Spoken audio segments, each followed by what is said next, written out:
Hello? Is this thing on? I believe it is. Yes, it is. What is going on, everybody? Welcome back to the channel. Welcome in for our exclusive primetime evening Gringo White flights. So, couple of announcements, a couple of changes. Not really changes, but just a couple of company updates, if you will. So, as you saw in the thumbnail, the Cirrus Vision Jet is in the thumbnail, and it's actually a really well-modeled airplane in the sim, and it's cheaper than a Caravan. So, couple of things I want to show you, but I can't show you because I don't want to lose this route, because this route is perfect for what I want to do this evening. So, considering that Barry Seal Logistics is a subsidiary of Premier Air Charter over there on Faviano's channel, I had some insider information that we should bypass the Caravan and work to get a charter company to launder money through our charter logistics charter company into our logistics company. So I met this one guy that said, hey, here's a brand new Cirrus Vision Jet. You can fly this. We'll pay for it. We'll give it to you. All you have to do is make sure that the delivery over on the logistics side is done according to plan. So I'll show you our company breakdown after this flight. I'm just afraid that if I leave the menu, I'll lose the mission. You just have to take my word for it. So we do have another company. We have a shell company that is labeled Barry Seal Charter under BSC, and it is a wholly owned of Barry Seal Logistics. Here says the TLDR money laundered and jet bought, precisely. And where we are going this evening is we're going to start off. We're going to probably do 2 flights this evening. We got one here, and I think there's another one that pays really well. We might do this one, 78,000 cred, which is probably going to be close to 300 thou. So that's a nice one.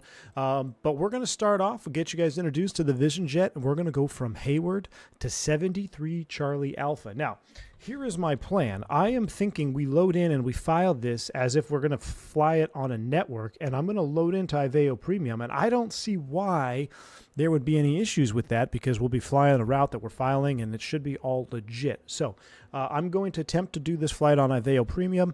We're going to load in here, and I want to show you some key elements to flight planning that I haven't been able to show y'all since the last time we flew career mode, but I did get a lot of information listening to Jeff Faviano. So it has to do with fuel. But we'll get into that here in a minute. Mr. Saturday, good to see you. Harris in the house. Hey, JJJ, what's up, man? Backus here. Stephen Hayner, allegedly. Exactly, allegedly. Hudson, good to see you. John Christopher, Will, Benny, good to see all y'all here. Fly to Live, what's up, man? Kevin, good to see you. Tim K, many more in the chat. So I welcome you all. Thank you for tuning in this evening. This should be a fun one. I got my tee up and ready. I got the tiller cam up and ready right here. So we got our yokes. Oh, I'm going to need to go ahead and connect this yoke right now. Let me go ahead and do that real quick. Let me get that fired up. I did a restart of everything, so everything would be all freed up from the previous stream. Let me turn on the ambiance. We're going to go with the red background lights. Oh, yeah, there's the juice right there, friends. All right. We're going to go ahead and connect the yoke. I'm in the Lear 35 and I have no clue what I'm doing. AJ, man, that Lear, it's a whole lot of fun. Unfortunately, I don't have it running in 24 yet, but you need bindings, man. The proper bindings in the Lear 35 are crucial. Crucial, my man. Oh, wait, I don't need the yoke. What am I doing? No, stop. Disconnect. I don't need to use the yoke. It's a Cirrus Vision Jet. I'm crazy. All right, disconnect. I'm going to turn the yoke off. All right. V1's about to single-handedly force Aveo Premium to make a public announcement about not using career mode. Hey, Lone Star, I don't know what you're talking about, my man. So here we go.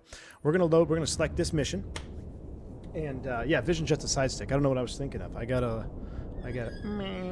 Oh man, we're gonna need, like, hold on. I'm gonna have to go back to Airbus cam. Give me a second. Stand by. We need a taller. We need that. We don't need the tiller, so I can go ahead and turn the tiller off. And you're just gonna have a really large throttle cam. Do you really need? You probably don't even need the throttle cam, right? We'll just go. How about we just do that? So we'll just get rid of the throttle cam. We don't need that. But at least you could see we got the Moza MH16 grip perfectly. I got a Vision Jet profile that I'm working on too. So do you have some tips on bindings? Maybe you can point me in the right direction. AJ, probably one of the second stream I think I did. in the Lear. We talked about bindings, but yeah, you go to the Discord too. They have sections on bindings, like key bindings that you need, because there's a lot of stuff that you do need to have bound properly. So here we are, Hayward to 73 Charlie Alpha, clouds on. We're going to accept the mission. We're going to take our Cirrus Vision Jet that's not too far away. We're going to get this all up and roaded. Yeah, AJ, I'm trying to remember what it was called. There was one that was like really crucial, something to do with nose wheel steering. I'll know that helps you out. And then autopilot pitch reference is the other binding you're going to need.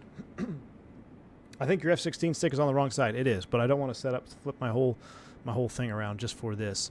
So it is what it is. Now, one thing to note, this is big in career mode. So they want you to come in here at management, fuel and payload, and select fuel. Everyone's been saying there's fuel bugs. It's not fuel bugs. They want you to manage your own fuel. So this is what we would need over here, just short of 80. I'm actually going to take a little extra juice. I always go a little bit past it here. We'll go a little bit more. We'll go 850 pounds of gas. So we're in the green. So now theoretically we have enough, but always give yourself a little extra juice there. So this is a big one here. When you're doing career mode, you're not having a fuel bug. They want to force you to know how much fuel you need. And if you're going to have a different route of flight, you're going to need to take some more fuel. So we'll go ahead and refuel. $5,500 right there to gas. Charge. Boom. All right. Let's take a look at our EFB. Now, what's interesting here is I kind of want to change this flight plan. 28 left overhead, and the route that I wanted to do, did I copy it? I did. I want to go to Alitam, Victor 28, and Lind. So we're going to remove, we're going to add a waypoint, and it's going to be Altam. All right, Altam, and then Victor 28 to Lind. It's a straight shot. So we're going to add a waypoint. I don't know if I can load airways off that. Lima, India, November, Linden. Excuse me, Linden. We're going to add that to the route. Then going into 73 Charlie Alpha, we're planning runway 20. What is scheduling mess? What do we got? Ooh. Stand by. Possible trip alert. Give me a second. 19th. What day is the 19th? Do I want to trip? I feel like that's right before the playoffs. Let me see. What do we got? Ooh, yeah. Oh, come on, get it in time, chat. Get it in time, come on. Add trip. Come on, baby. Tell me it's approved. Stand by. Standing by for approval. I bet I didn't get it. It's taken so long. Gosh dang it, I bet somebody got it. Hey-ya. Oh, we probably wouldn't be legal because of the trip that I had on that day. All right, I've got the request in. We'll have to check back. Sorry, guys. Sometimes that's the perfect trip I was looking for. All right, we'll check back here in a minute. All right, so we're going to go VFR pattern, left teardrop. It doesn't really matter what left teardrop. No, let's just do left auto. I'm just trying to figure. I was messing with this earlier. Direct, no procedure. Let's just go direct. We'll do our own. So that's what we're going to load up. And we're going to send this route to the avionics. All right. And then we're also going to file this on Iveo Premium. So that's loaded up. We're good to go. We've got gas. You've got gas. I've got fuel. Let's go ahead and fly now. All right. This is Linda from scheduling. We have adjusted your report time to 0300. Yeah, so I forgot. So I have a trip on the 20th that I want to get rid of because that's the weekend of the playoffs, but I don't want to straight drop it. So this trip was perfect. It finishes on the, or I have a trip on the 21st on Saturday, and this trip ended on Friday, but I don't know if I had enough rest in between two, so I should have done a swap first instead of add. I don't know. Boring real world stuff. But here we are. Let's focus on on our... Gosh dang it, the dude got it? I can't stand... The dude that picked up the trip, I can't stand him. Such a jerk. Alright. Our Cirrus Vision Jet, though. Here we go. Let's go ahead and pull the pitot tubes off. I mean, this is a pretty sweet looking jet, if you ask me. The sounds alone on this bird have made me actually consider looking at how much they cost. I would never buy one. Definitely out of my price range. But it's actually a pretty sweet little bird the more I get used to it. We'll go ahead and pull the chocks here as well. And we'll go ahead and pull the engine cover up front. Now, before we hop in, let me connect to Aveo Premium. We're operating November 357 Bravo Sierra. And we are an SF-50. Cirrus Vision Jet. We're going to connect. Buy one, I'll chip in, says Mickey G. We got a squawk 4550. Okay, so we're ready to rock and roll. Let's hop into the airplane. Gosh, I can't believe I missed that trip, y'all.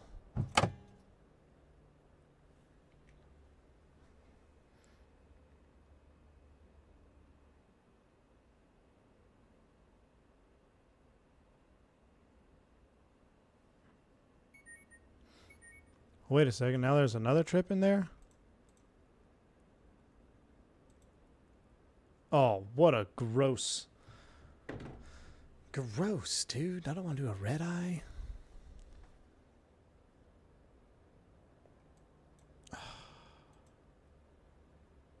Hold on, guys. I'm sorry. I've got a lot of scheduling stuff going on here.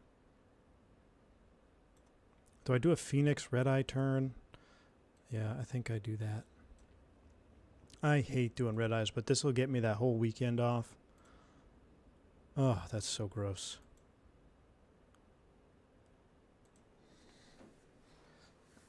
So gross. But I got to get rid of...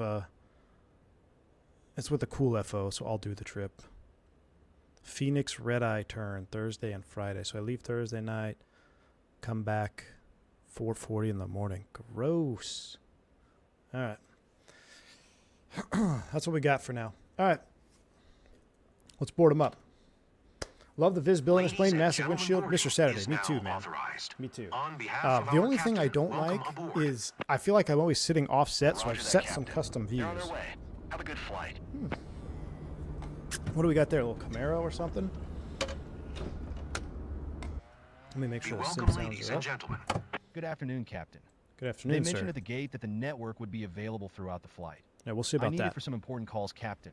So please make sure not to cut off my connection without notifying me. All right, I'll do my best. Let's go ahead and get batteries, generators on, strobe lights. We don't have a beacon. We're going to go straight to the strobe. We're going to stand by on everything else right now. The aircraft's going to get booted up. We'll make sure our flight plan is in there, and we'll do our init. Everything looks good down here. So the avionics on this is actually really well done. So what I'm going to do now is I'm going to go ahead and wait for the test to complete. And what we can also do is our initial fuel initialization. So we have the proper fuel. Let's go fob sync. We're going to confirm that. Next page, empty weight, set empty weight and balance. No, we'll go back. That's not what I want to do. Aircraft loading, pilot. I forget how much we have, but let's just put 200 in here. Passenger left and right. Let's say it was like he's $180. And let's say this one over here is $150. Cool. And I don't know how many bags they have on, but let's just say we've got 75 pounds of luggage. All right, so we will confirm that. We'll go next. There is our route, Altam Linden. No ATCs online. We got to do an auto squawk code here. It's been assigned to us a 4550. So I'm going to come here. We're going to go squawk 4550. Beautiful. We'll enter that. And now we're going to boot this sucker up. So what we want to do here is get the stick out of the way. We're going to turn this to run. You'll hear the fuel pump on. We'll clear the caution. And now we're going to push to start. Now check these engine startup sounds. I'm going to be quiet.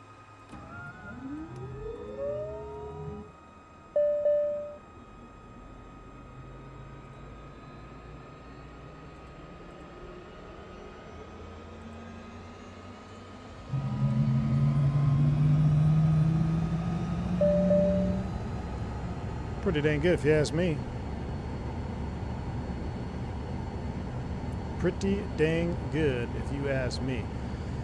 All right, once everything's up and running, we have to do IFR clearance from ATC. Bravo, Sierra Charlie 5, 914 IFR to 7 Tree Charlie Alpha, ready to copy. Airport.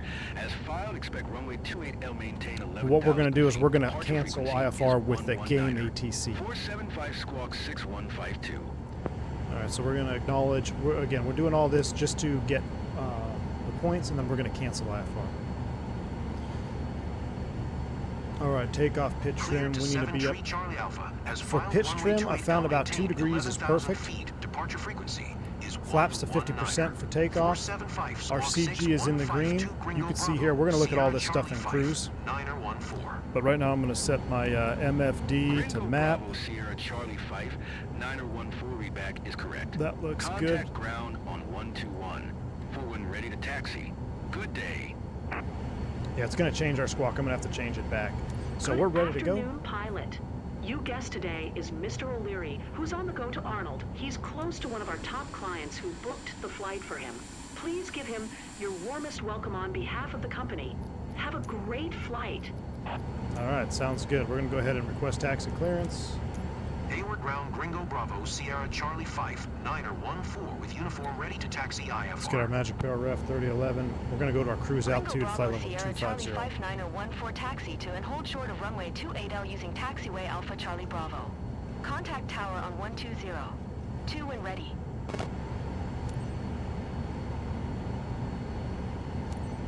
Taxiing, hold short runway 28L using taxiway Alpha Charlie Bravo. Gringo Jeff Bravo, Fabiano, what's up, Sierra man? Good to see you, Charlie dude. Hey, 5, what a day of flying the Vision Jet in 914. the east. My last landing was insane again. Good to see some more. Hey, Jeff, I was just explaining to the folks how we've discovered, we've had some insider information on the best way to move about this career mode, so I appreciate you. Kevin O'Leary from Shark Tank. It might be O'Leary in the back. All right.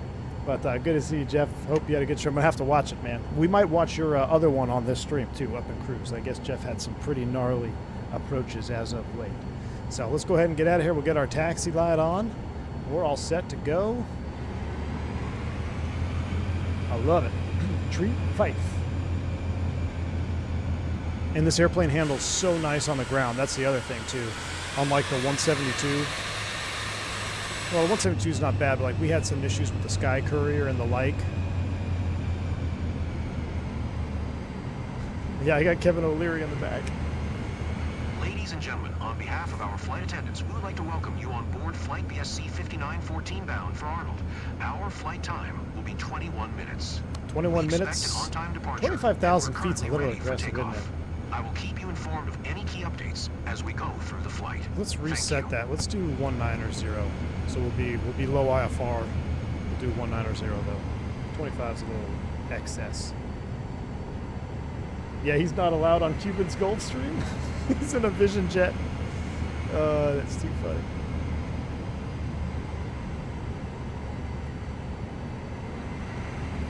We're just gonna. We kind of use the cheat mode on the ground because I don't want to get docked unnecessarily for where we're taxiing to.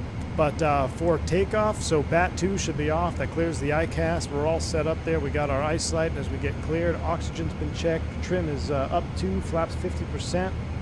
We're ready to go, y'all. You were issued 14,172, Aaron. Oh, for sure, dude. I was issued, I think I was issued 25,000 feet in the Sky Courier, which was legitimately the absolute service ceiling. And we had a zoom climate. We stalled.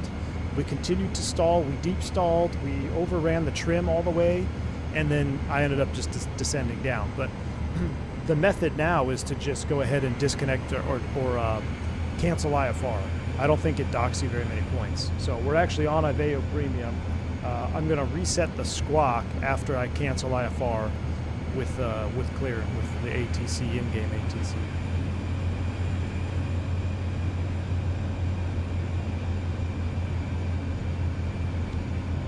Man, I'm still bumming about that trip, y'all. I can't believe we were slacking on that.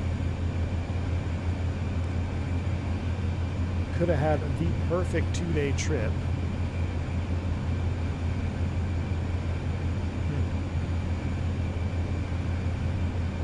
It's all right. Hey, Aaron, how you doing tonight, my man? Let's see where they want us to go here. They want us to go all the way to the end. Faster thumbs. Well, I was on the computer when it dropped. I just can't believe. Thought we were pretty quick. I thought we were pretty quick, man. It was actually going back to San Juan. DFW San Juan to Miami in one day? That is a long day of flying. No, thank you. No, thank you. I'm kind of having second thoughts on trading. So right now I've got that 2-day trip. It pays 10 hours versus that one red-eye turn, which pays 6 hours. Do I want to give up 4 hours of pay and do a red-eye? But then I have the entire weekend off, so we can watch Longhorns on Saturday. We can watch football on Sunday. Oof, seems like a good price to pay. Hello from the Midlands, UK. Paul, what's going on, my man? Good to see you, dude. 2 days for 10 hours? Yeah, it was a gross one. But hey, beggars can't be choosers, man. I'm just thankful I got the whole week of Christmas off. Yeah, Army Navy's on Saturday. That's this Saturday. I'm talking about next weekend.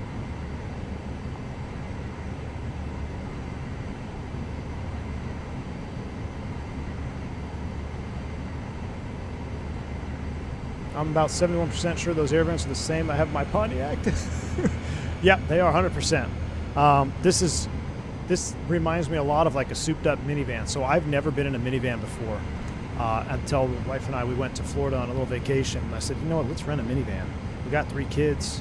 I kind of want to see what they're all about. So we rented like the nicest minivan. It was all decked out. And I got to be honest with you, it was nice. Like the throttle was responsive. It was so smooth. Having the sliding doors, the air. The kids could have their own air in the back. Don't have to listen to them. I mean, I'm hot, I'm cold, I'm hot, I'm cold. So this kind of reminds me of that minivan, but it's got a jet engine on top.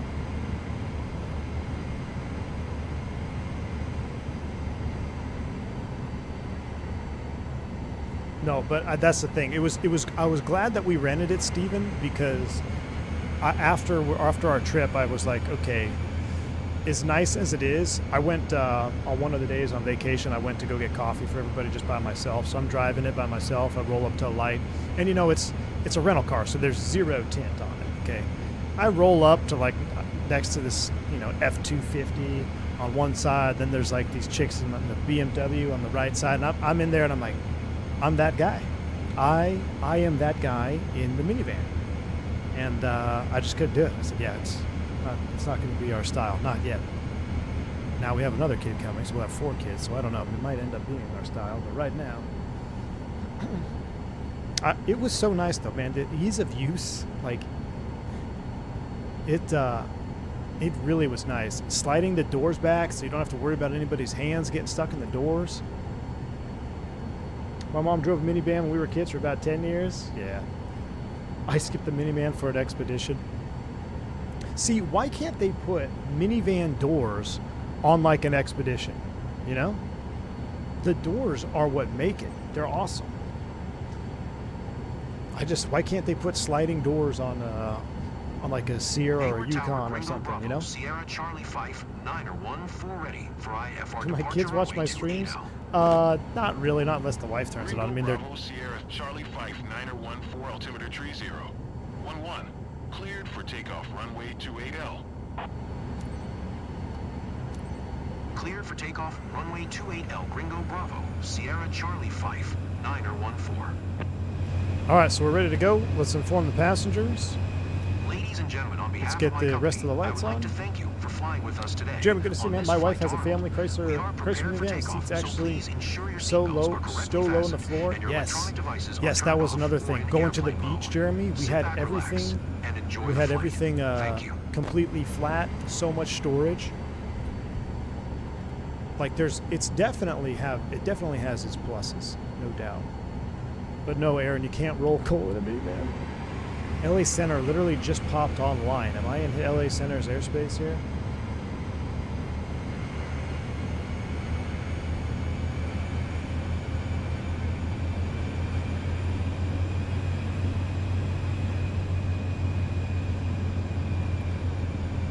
to squawk 4550, so that's going to change.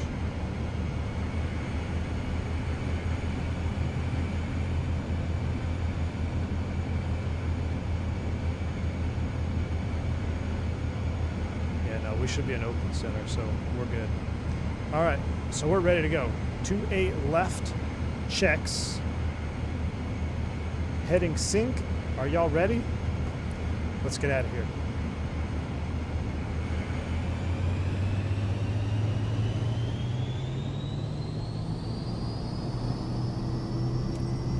All right, FADEC, thrust, channel B. I love how fast you feel in this airplane because it's so low. Airspeed's alive.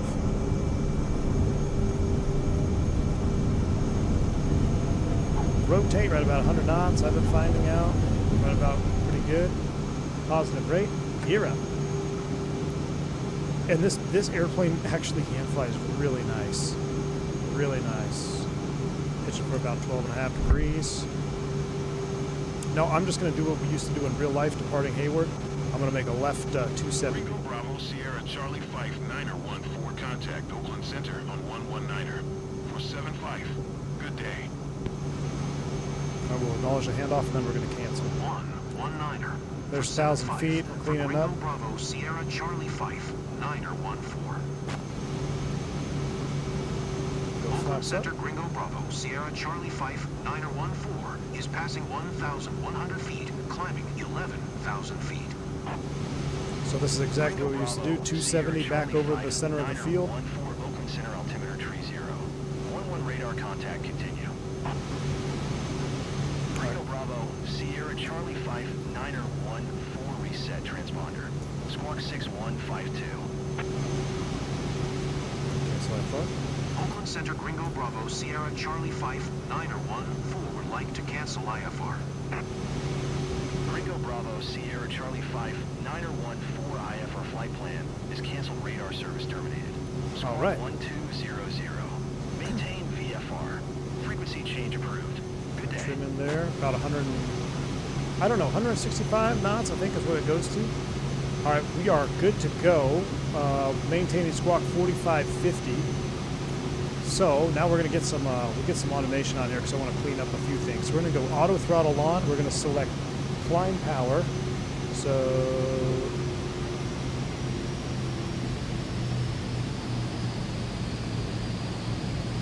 let's take off. So we got to bring it out right about there. And then we're going to go autopilot on. Autopilot, nav, flight level change. So we're climb thrust. It's got control of the auto thrust. So we're FADEC channel B. We're in climb. We're nabbing.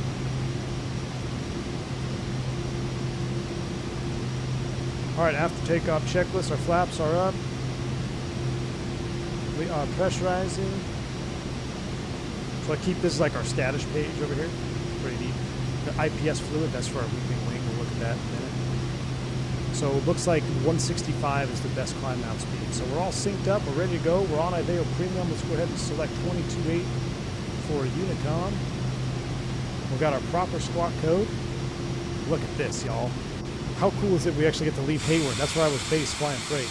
Matter of fact, we already looked for it before. I think this is it. I think that was the apartment complex I lived at, right there.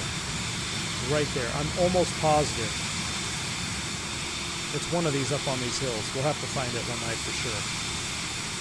But away we go. Look at that juice.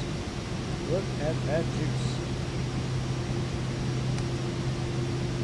Look at the fancy auto throttle pilot climbs in the E145. This is the minivan of the skies. It is the minivan of the skies. It's the minivan of the skies. So 165, 2,000 feet a minute. Resync our heading here. Now remember, we are an official sanctioned business today for Very Seal Logistics. This is our aircraft, so time acceleration is prohibited. You can turn on the speed bug screen underneath. Yeah. Yeah, right here. FMS, nav source, and the speed bugs right here. You can change them, but I'm going to leave them as is. I feel like 165 is pretty solid. So Yeah, these, as we fly this airplane more, I've done a couple of flights offline. I was able to get the sim up and running on my home PC, which is pretty awesome. So it tends to work pretty decently with Starlink. Now, there's no way I'd be able to stream it, but I was able to do just a few little grinds, get us where we need to be for our Barry Seal logistics. 3 mil? Yeah, so isn't that crazy? Mickey G, I saw that 3 million. I was hoping it was going to be more like, 770,000 like it was in the game. I thought that was a pretty fair price, a single engine jet, but no way, dude. 3 mil? You could get a nice PT6 for that. That'd be faster. Oh, like setting up the VR, VY, VX speeds? Yeah.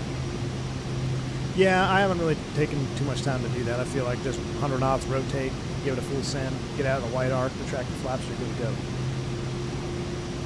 A brand new 172 is 500K. Yeah, brand new 170, but you can get a nice used King Air, or at least like there was one, like a C90 for like 1.8. 1.5. So 3 million for this puppy. All right, we're out of 10,000. We'll get our landing. We'll get our ice lights off. We've got to pay attention to our airline procedures. The type rating itself, that's the other thing. You got to get a type on this bird, don't you? I mean, this is really just so it's for all the Cirrus drivers, they can fly jets, right? So all the doctors that have their Cirrus SR-22s, if they've survived, they survived SR-22 ownership, then they can move on to single engine jet. Oh, Fabiano's got the juice for us. She says 85 rotate, flaps up above 115 and 165 for climb. Easy peasy. Perfect. All right, I'll knock that rotation back to about 85 then. That'll work out. 85, 115, and 165. Beautiful. The direct operating cost for a Cirrus Vision is about $700 per flight hour, and its annual fixed cost is between $177,000 and $179,000. Yeah, that's a little bit too rich for my taste. I fly airplanes. I don't stuff boobies. Dr. Killers, aren't there supposed to be Bonanzas? Well, that's the old school Dr. Killer, Jeff. The Bonanza is the old school. You'll notice not many of them still around. They've either retired or have unfortunately ended badly. It's the next generation of Dr. Killer is the Cirrus SR-22. Detail. Yeah, that's the thing. I could afford like 10 of these. That's what you don't think about, and it's so crazy. So like this sim has got me, when we're flying career mode like this, I start thinking about, well, man, what if I had my own GA airplane? Something small. I would really want a twin piston of some sort, But then you think about, okay, let's just say you find a good deal on one that's got a good price, it's got a good maintenance history. Not only do you have to bite the purchasing costs, it's like JJ was saying, thanks for the $5 super chat, by the way, man. The price to store it in a hangar, right? So you got that, and then you have the price of continuing maintenance, right? So when you have your 100-hour, your annual, all these things add up significantly, and if you're not using it enough, or if you're not using it to like help offset that, it's going to become a money pit very, very quickly. Like I think having a 414, or I managed a Cessna 310 for a while, and even that airplane was pretty expensive.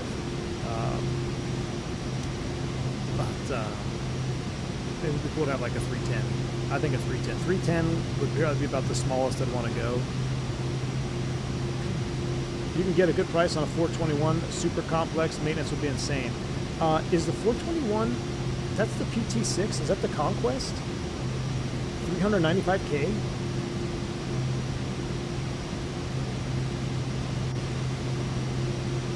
I mean, if I have one of these, I can't rent it out to people. You can rent it out to people, that is true. Now, if you gotta fly for hire and all that. You gotta be careful of the regs and stuff. Golden Eagle. Oh, that's right. Golden Eagle twin piston. Yes, yes.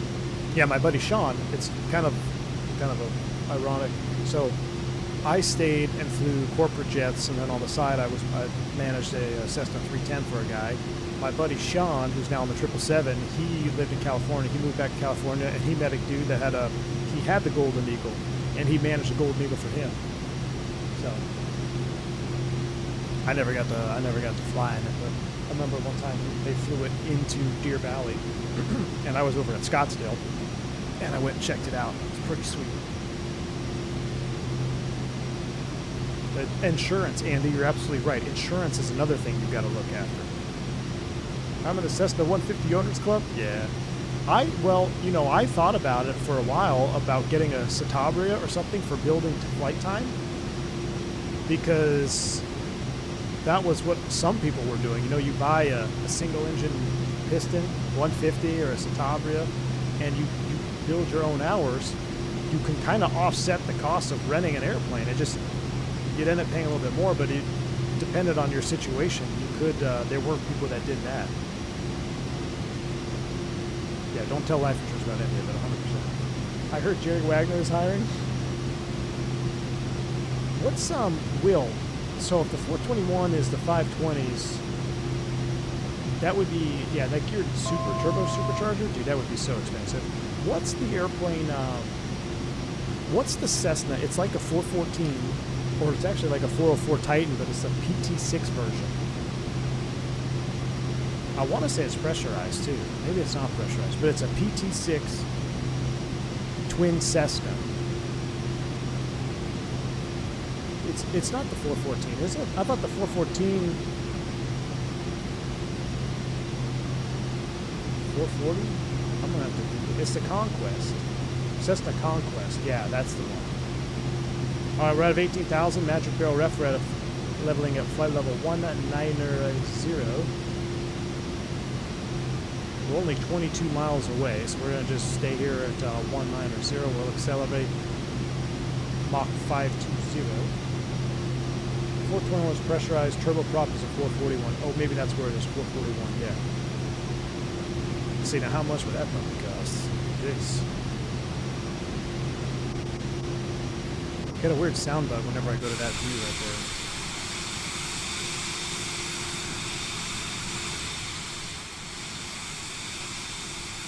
Alright, so we're up and running. We're looking good. Now, this airport that we're going into, it's not for the faint of heart, Bear Valley, so we're going to have to be on our toes. We'll take a look at the, if it will show us charts for Bear Valley. It may not even be a chartable,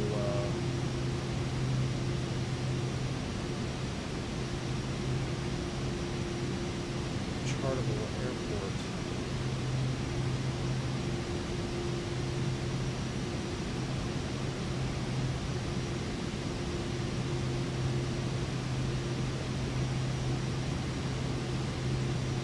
I'm just going to load the destination. What is it? 73 Charlie Alpha. Yeah, it's not even in, it's not in Navigraph, so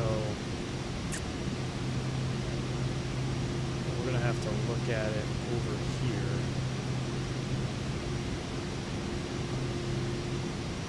We'll have to see if we can get our winds around here. You can see it's tucked in here. It is a short runway through the trees. Not a whole lot of wiggle room.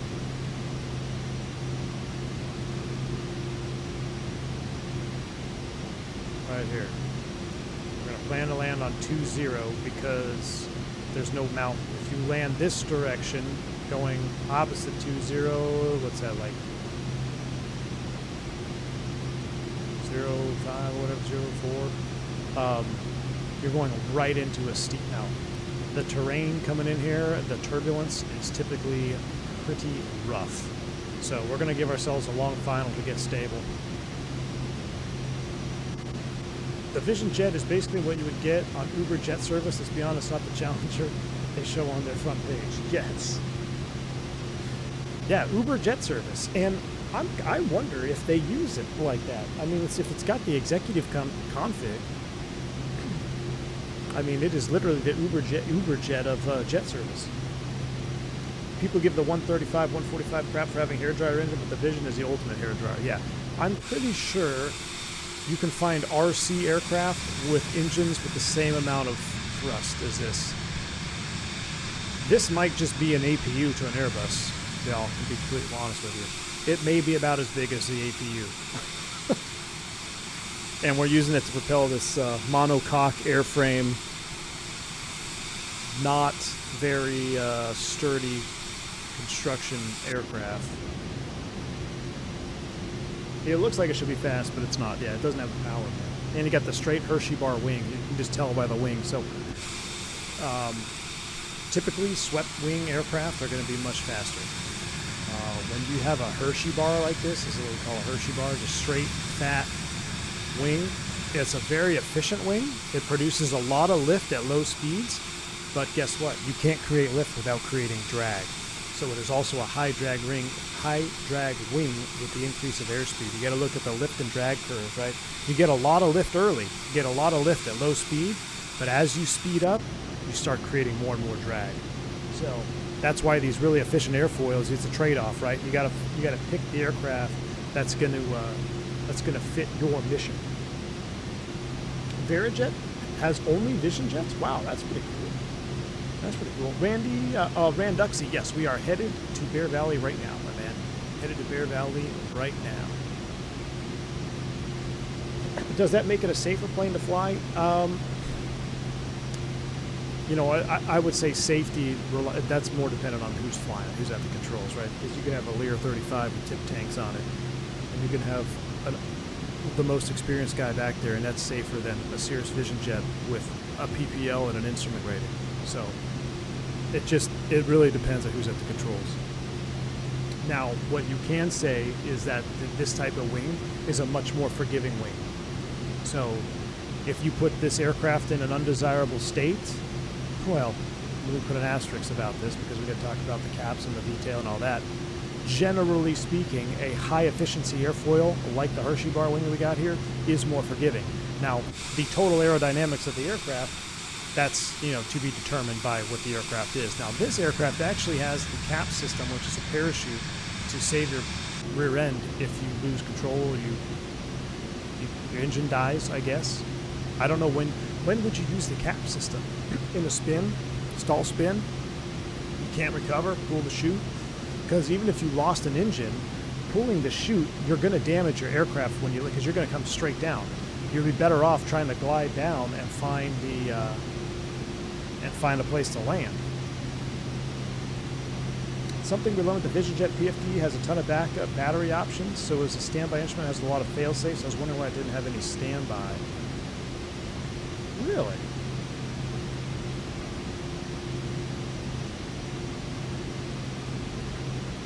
Huh.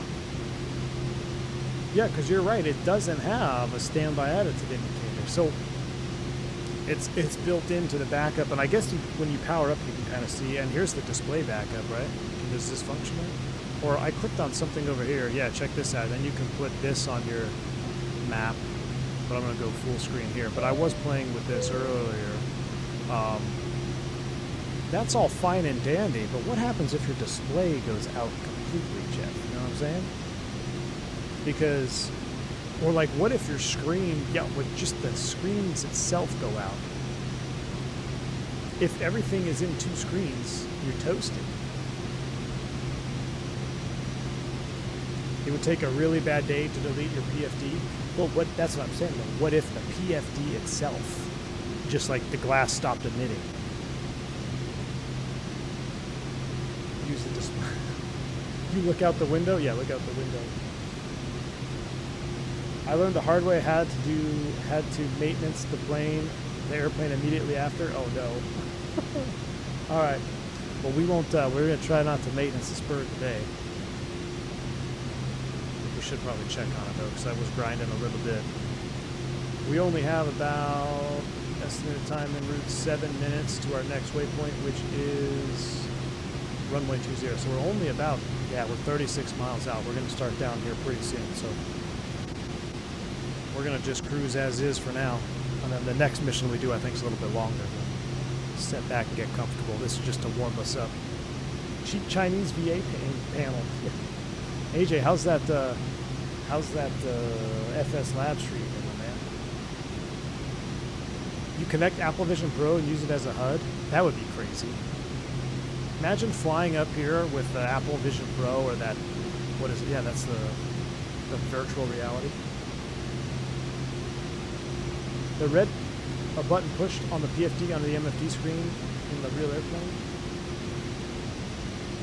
Yeah, so this is display backup here, this red button. So basically you could flip your displays, I believe, right? That's like the old G1000 thing. Now this is what, like a 3000? I don't even know what this is.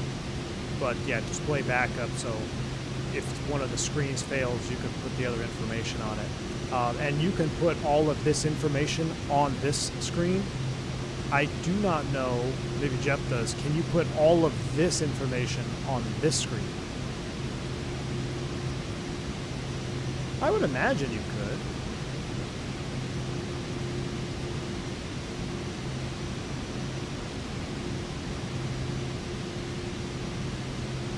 So that's, we're still changing that. Yeah, this is the 3000 suite. Yeah, so you could put all of this in the right. But what's so interesting is when I sit here and I look around at this cockpit, I feel like the screens are, maybe it's just the way the default view was. It almost looked like the screens were all facing this guy's seat. Yeah, there's a side stick on there, but doesn't it look like the dash is completely facing the left side? Like it's designed to be flown from this seat and this seat only? Yeah, in the real airplane you probably could. But from the front of the plane outside, you can see it.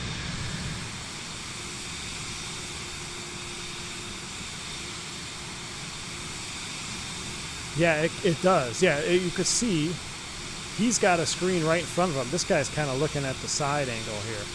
Is that Barry Seal in there? Yeah, it sure is. And they got some like LOD issues with this bird. It looks really asymmetrical with how the displays. Yeah, and here's the other crazy thing. So if you were to sit with your butt centered, yeah, see, I can't. That bothers me. I have to set my view a little bit over here to get it dialed in. All right, we're going to start down here pretty soon. We're 20 miles out. Let's go ahead and start creeping down. So I'm going to set, not that, I got to set altitude. Let's go ahead and select 10,000 feet. And what I'm going to do is I'm actually going to vertical speed us down here. We're going to go vertical speed. So corporate flying. This is where I really hope to get the CJ4 at one point here in career mode. Because then we could really, basically pick up the corporate pilot professional series. Whenever I was flying corporate, it's all about smoothness, right? Always about impressing, especially if you got an owner, and he's got his buddies on board, or her buddies on, or her girlfriends rather. They never say it out loud, but they're really showing off, right? And you want to fly the best you absolutely can. And I actually overheard a conversation of my former boss. He was talking to his other buddy who had a share in FlexJet. So he was using, was it Flight Options, FlexJet? I can't remember. So, and they were talking about like, well, why do you own the citation? Why don't you just do like what I do, FlexJet, basically pay a certain amount of money, and you charter a plane from them, right? You don't own it. You don't do any of the other stuff. You just use their pilots. You tell them where you want to be, and they're there. It's an alternative to owning your own jet. And in the conversation, there was more to it, but it made me and my buddy feel really good. He's like, yeah, well, my pilots are way better than any of those guys over there. Now, is that true? Probably not, but it makes you feel good as the operator if your boss is saying, yeah, my guys are smooth, like there's nothing these guys can't handle, and I'm not sure if I trust those guys, yada, yada. So that made us feel very, very good, especially the fact that he didn't even know we could hear him. So we always stressed, being smooth on the controls. You go into vertical speed, you roll it in real slow, 100 feet, 200, 300, start it over, and then go ahead and roll it in.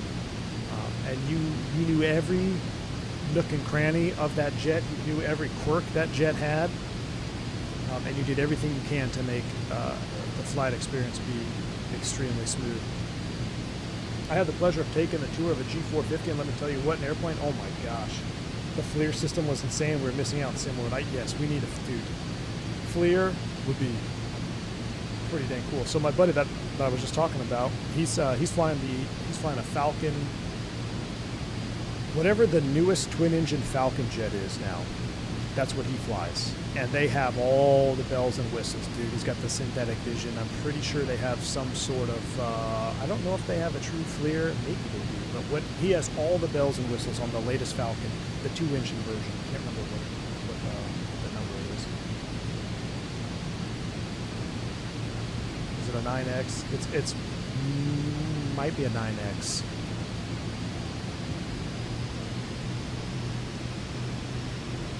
It's not the 3-holer. I wish it was a 3-holer. Taylor Swift mobile. So we actually used to park on the same ramp as Taylor Swift. She had a Falcon 2000 at one point, I think.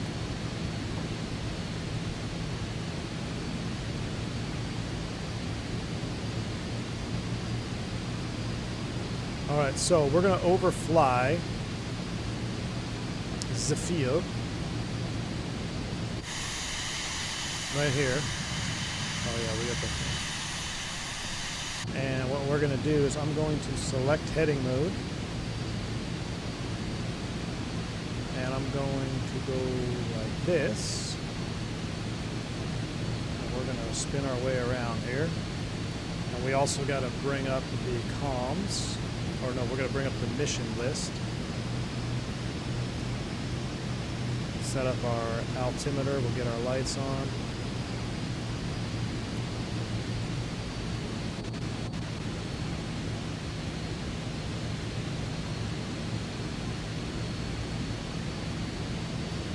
So because we can't just chop and drop, I mean we could, but we're going to kind of set ourselves up for an entry over the top.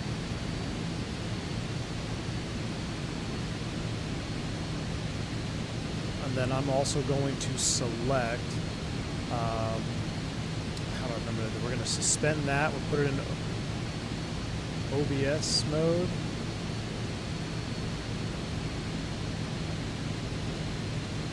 Yeah, OBS mode, and we're going to select the runway course of 020, or excuse me, 200. So we're going to have basically a runway center line. I guess I forgot to announce my position inbound. I didn't see the. Okay. There we go. Bravo, Sierra Charlie Fife, 9er14 flying over the airport. Alright, so it should be right over here in the mountains. We're going to continue to come down here a little bit.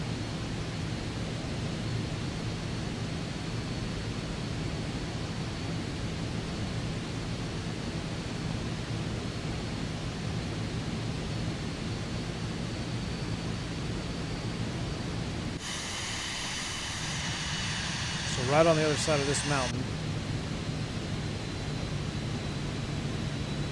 should be Bear Valley, and I think I can see it right there. Yep, there's the final. It wants us to go way out there. We're not going to do that. We're going to cross midfield and basically join a left downwind. You can see the turbulence starting to pick up here pretty good. Let's keep descending. Let's set 8,000.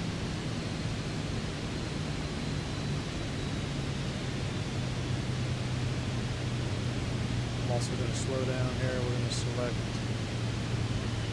about 180 knots.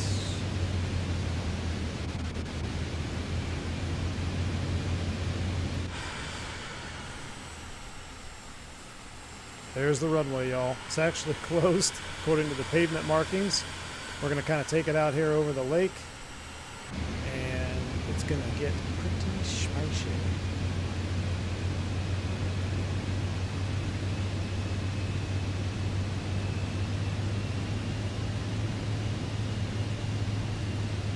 also going to go ahead and turn off the auto thrust.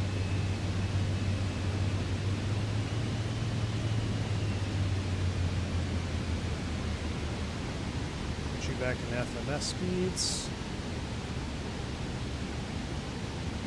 And I'm going to start flying. Autopilot's coming off. And immediately it gets more bumpy as we descend down. Flight directors are coming off.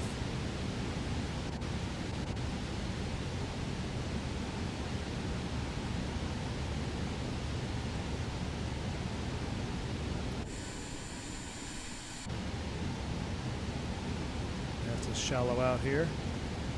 As we get below 130-ish here, just because it's so bumpy, I'm going to go ahead and I'm going to go flaps approach here, but I'm going to give myself a nice buffer here below 130. Now the yaw damper will automatically shut off, I believe, at 400 feet. Flaps approach.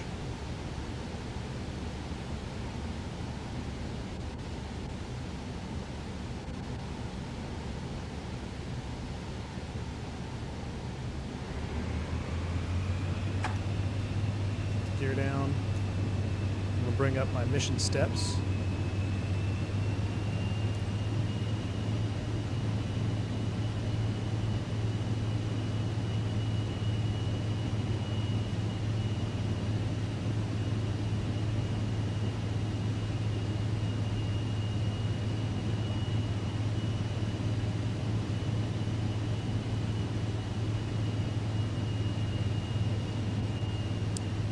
Just past this ridge, if I'm not mistaken here. Right, so we're holding there just about 8,800 feet. Yep, I'm starting to see, you can see the field there to where it's cut out right there. Right, let's go ahead and go full flaps. Oh, I should have used the this thing. Yep, there we go, so I can fly through final. Now we're going to get some TAWS alerts, because we have to dive and drive. We've got to dive this down. Alright, so we're full flaps. Our gear is down, 3 green. We're going to get a sink rate, or a shink rate. Shink rate. I should have inhibited TAWS here. That's okay. We're slowing to our green dot, about 80 knots. Pull up. Pull up, check.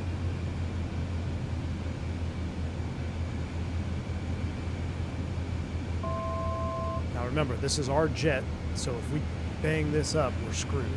We got to announce our final to land. Oh, come on. Come on, ATC.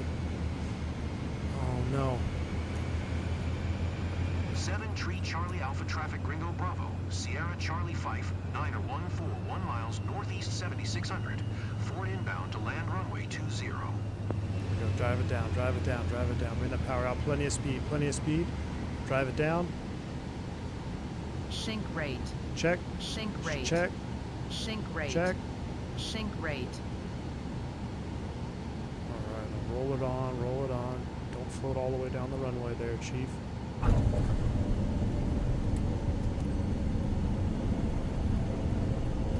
Whew! Easy on the brakes, this is our bird.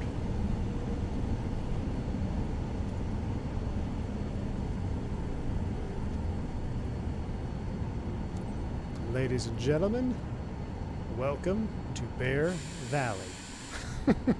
Pretty spicy for a little Cirrus Vision jet.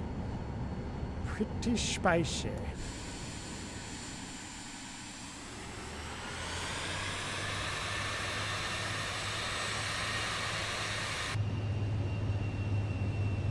We shinked it in there. Yeah, I should have inhibited TAWS. That's on me. All right, let's head back. Where are the bears at? Well, oh, you know what's... It would be cool if we could go walk around, but we really can't go walk around in mission mode because it kind of ends it for us. I heard in the patch they lowered brake wear. All right, good deal. Yeah, because my 172 brake wear was pretty fast. All right. But, I mean, this is... I've never been here in real life, but this is Big Bear country, I guess, and Big Redwood country, so... Maybe those trees aren't totally unrealistic. But how about that approach, huh? Pretty wild. That's to get us warmed up. Now our next mission, if it's still there, I think we'll do a longer one. We're going to have to repo and fly to Clear Lake, or no, not Clear Lake. What's that big lake there going into LA that you fly over all the time? People go snowboarding there all the time. How much does a King Air 350 cost? Swarm. We're gonna check. We'll check all the prices after this. Thank you, Harris. Appreciate you, man. We got her down. Flight Sim School. The thing I like about the missions, they make you discover tiny little airfields. Yes, Flight Sim School. That's what I'm saying, man. I absolutely love it. Now, if you look carefully, you'll see our tire marks here. We might have already went past them, actually. Did you guys see them? No, maybe not. Sometimes you'll see your skid marks, which is kind of cool. No, not Big Bear. Big Bear, that's the one. There's a mission from like Phoenix to Big Bear, which will be fun to do do on Iveo Premium as well. So that'll we'll dial in that one. That'll be a longer flight. But I love the fact. See, there's our touchdown markers. Look at that. So now if we come back here, those stripes will be on this runway. If we do another flight here, those stripes will be on this runway. So what I was grinding at home, when I first got this airplane off stream, I can't remember what airport it was, but it was like 2 flights, there, back, there, and I went back and I saw my same tire marks from the first time I flew in there. Pretty neat. This might be the only place where I say I love those skid marks. Smoky to Bear Country water. That's right, baby. That's right. I wish we could get out and walk around, but when it goes mission success, it kind of pulls it, just locks you out. Have you ever tried on-air career mode? I'm not sure what that is. No, Harold, no. Shink rate. Shink rate.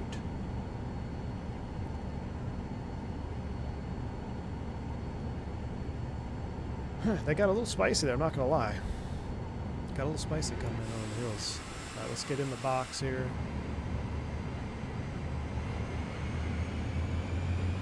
What? Took my box away.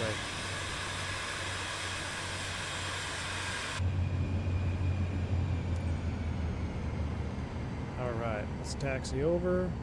Let's turn off our ice light. We're going to kill those. We'll kill those. We'll kill those. I guess it wants me to announce taxi to parking. 7 Tree Charlie Alpha Traffic Ringo Bravo.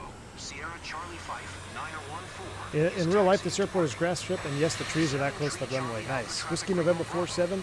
No, this is 73 Charlie Alpha.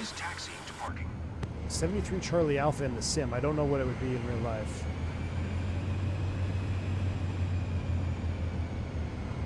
Every mission I've had with this bird has been spicy.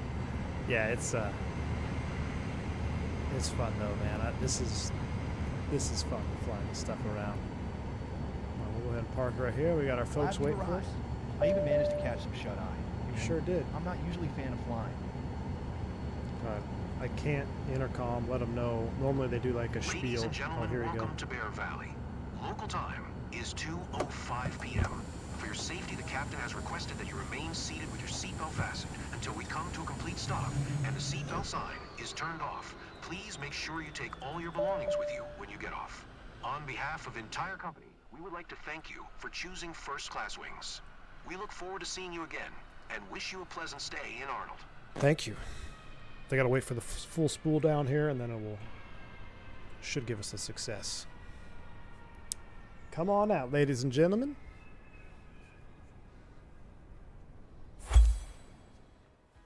I don't see any sequoias near it. They look like medium pines. All right. So maybe it was a little overdone.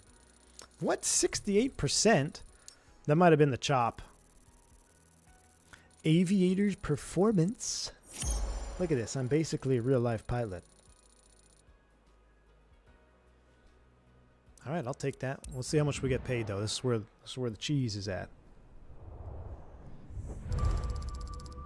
All right, 127 thou. That was a lower paying mission, but we'll take that. 127 thou. Boom. How's our reputation? Bump it up a little bit. BS Logistics, you'll love our skid marks.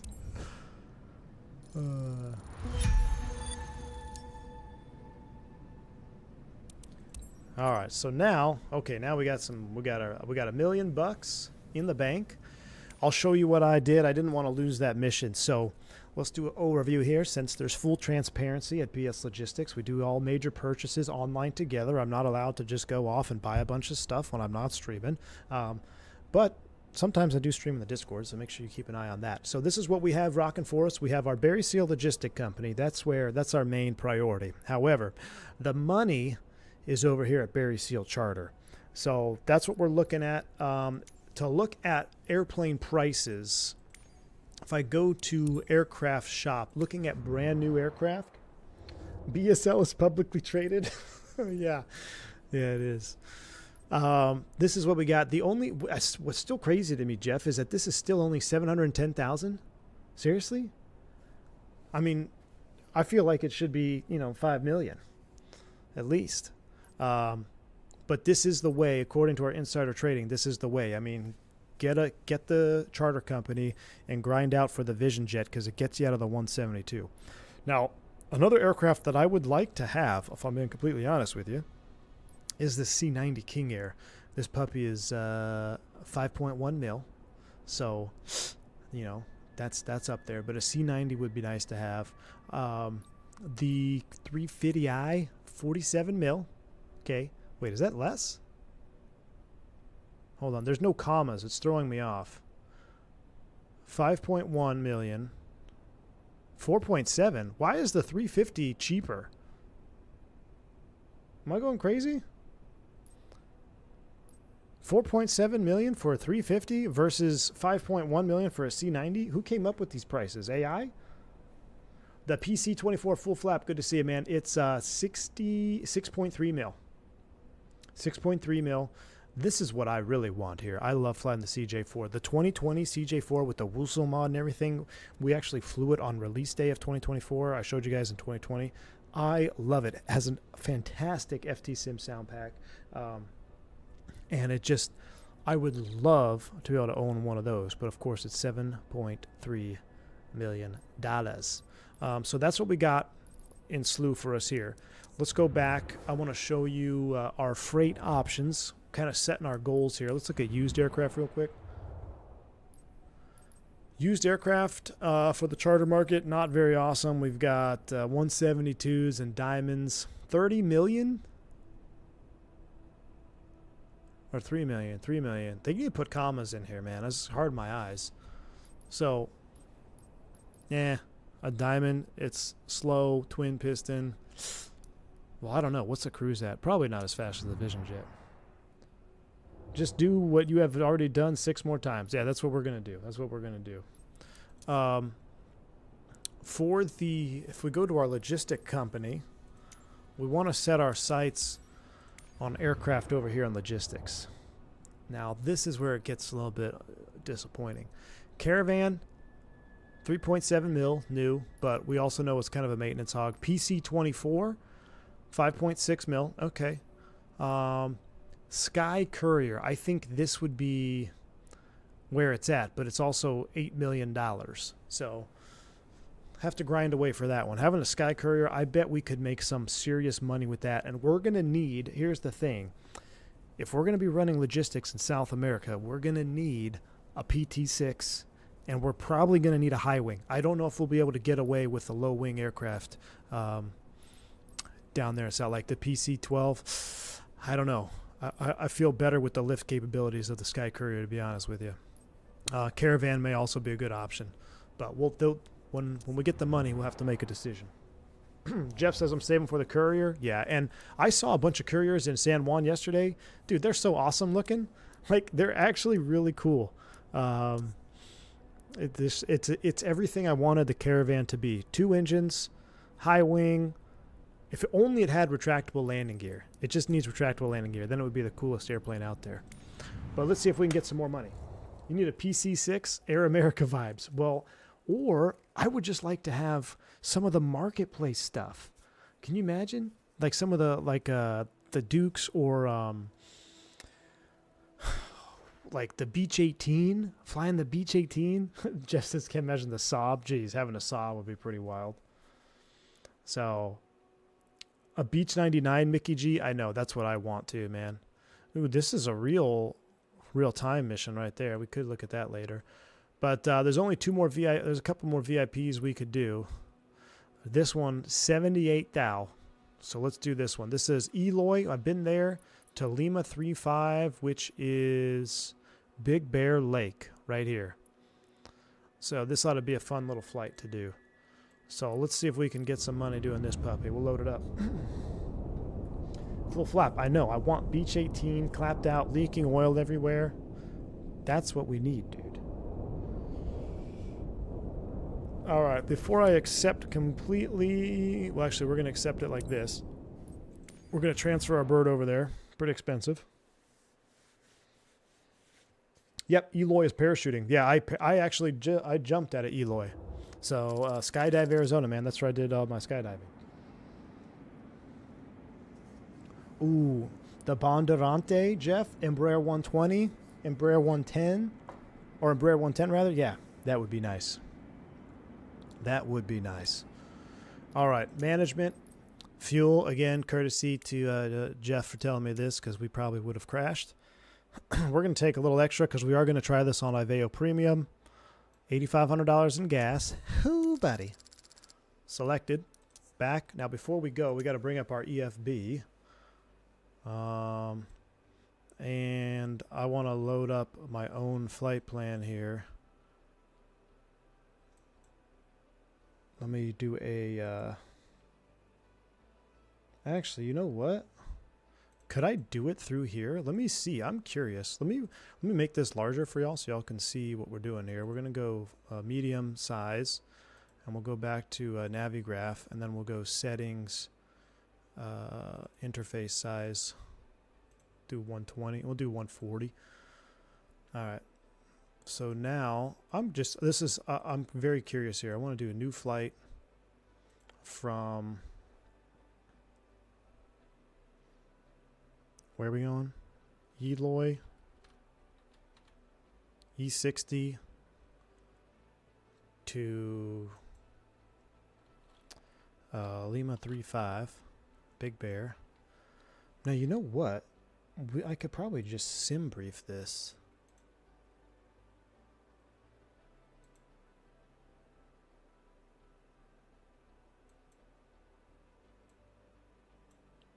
What? I didn't get the red eye swap either? Dude, what is with these guys? What a-holes? Alright, let me sim brief this. I really can't stress how good the black box simulation Shorts 360 is. The Shorts 360 in 2020? Man, I would love to see that come to 2024 then. All right, what was our Eloy?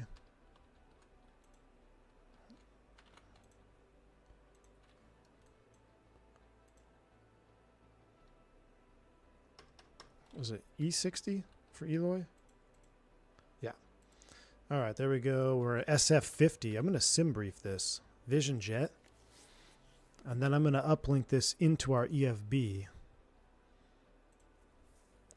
And the flight time, that all looks good. Let's generate this. It works perfectly in 2024, really? Hands down the best turboprop for the sim. Wow, okay, well, you got me interested now, man. You definitely got me interested now. All right, let's pre-file you on VAT, or Aveo Premium. Call sign November 357 Bravo Sierra 20. We're going to refile to 24,000 feet. That all looks good. We'll file you. Boom, filed. Now if I come back to the sim, let me unload, import, sim brief. That's us.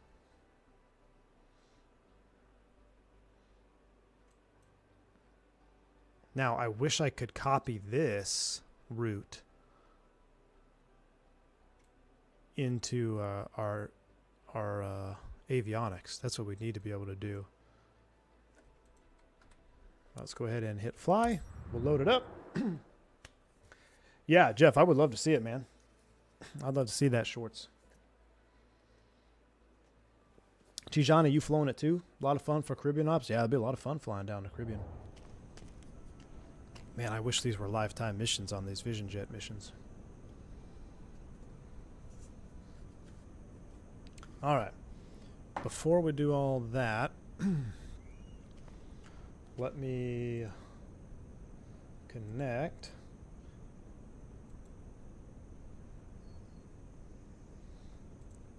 And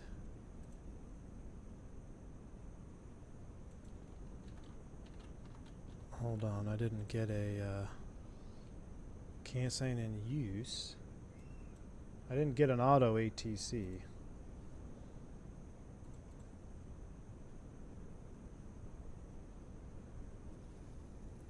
Let me disconnect and reconnect. Why wouldn't I get an auto ATC here? 357 Bravo Sierra SF50.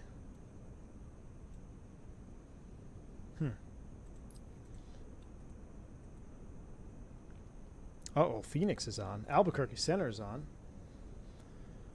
Well, let's do a little bit of our flight planning here. We'll go ahead and pop open the door. We'll pull our pitot tube covers. You guys want realism. Let's get into it here, real life.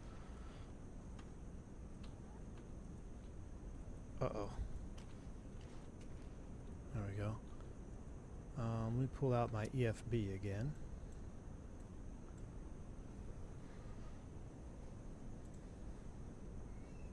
So we are ISCO, T-Gold. How do I copy this?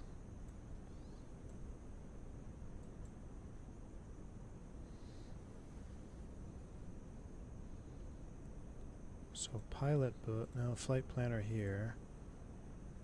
Actually, it's not too far off. I've got to make some adjustments here real quick so we can import this directly into our avionics. We need to add a route. We've got Busco, Teagle, Ditch, Jaros, full add. I'm going to delete all you. So we delete, delete, delete. And then we're going to file, add waypoint, Busco, B-U-S-C-O.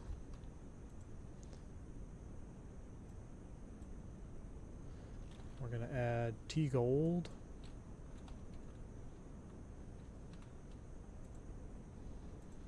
After T-Gold, we're going to add Ditch, D-T-C-H-S,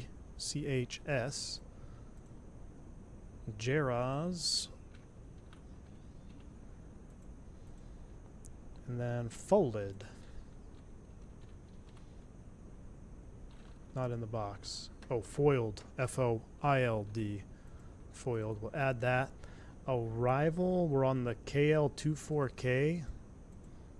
Doesn't show that in there. Runway 26.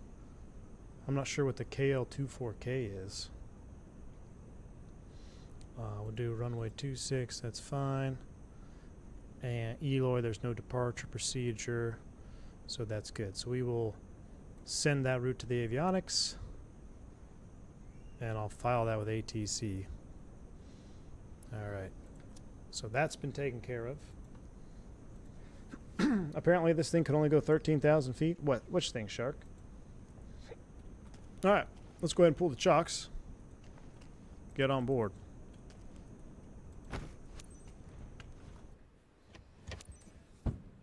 Before we board, let's be more professional. We'll get the batteries on. We'll get the, I guess we don't have nav lights on, but I was trying to power it up for everybody. Get some lights on in here. Let's go ahead and request boarding. To all passengers, we've begun boarding. Wonder Step why I aboard wouldn't have a and make yourself comfortable. auto We'll go, Captain. ATC. They're on their way. Have a good flight. I think we're under Albuquerque Center.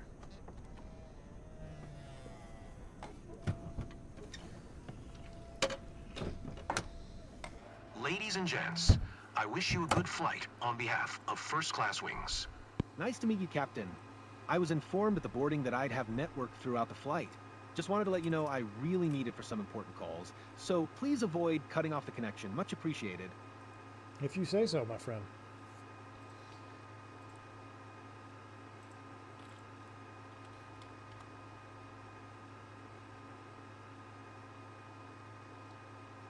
Let me see what center we're under right now.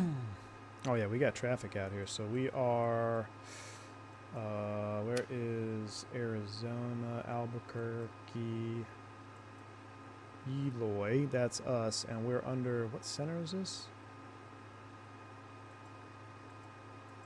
I'm assuming this is Albuquerque Center.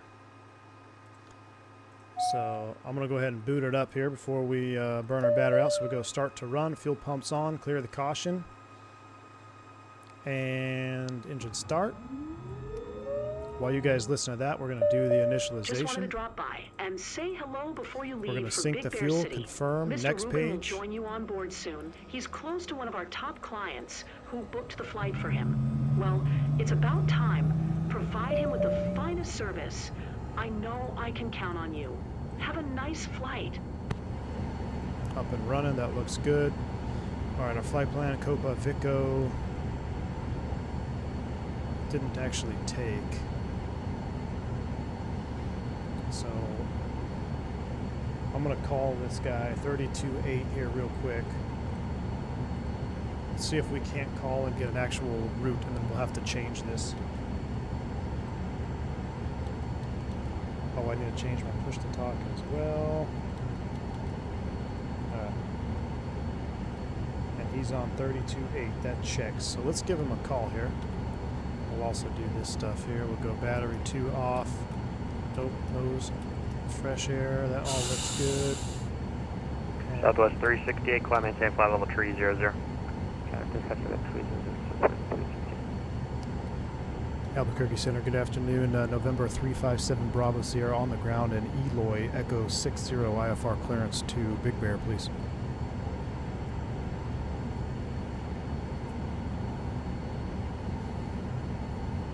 November 357 Bravo Sierra, Albuquerque Center, it's on request, standby. All right, we're going to stand by.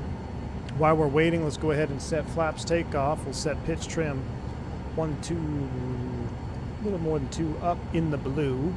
That looks good. Magic barrel ref is set.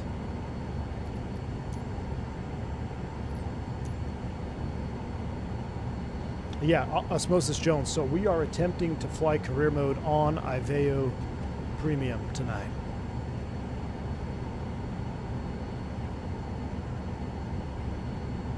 So I hope it doesn't block us. Number 357 Bravo Sierra, Ivory clearance, advisory ready to copy. Ready to copy, 357 Bravo Sierra.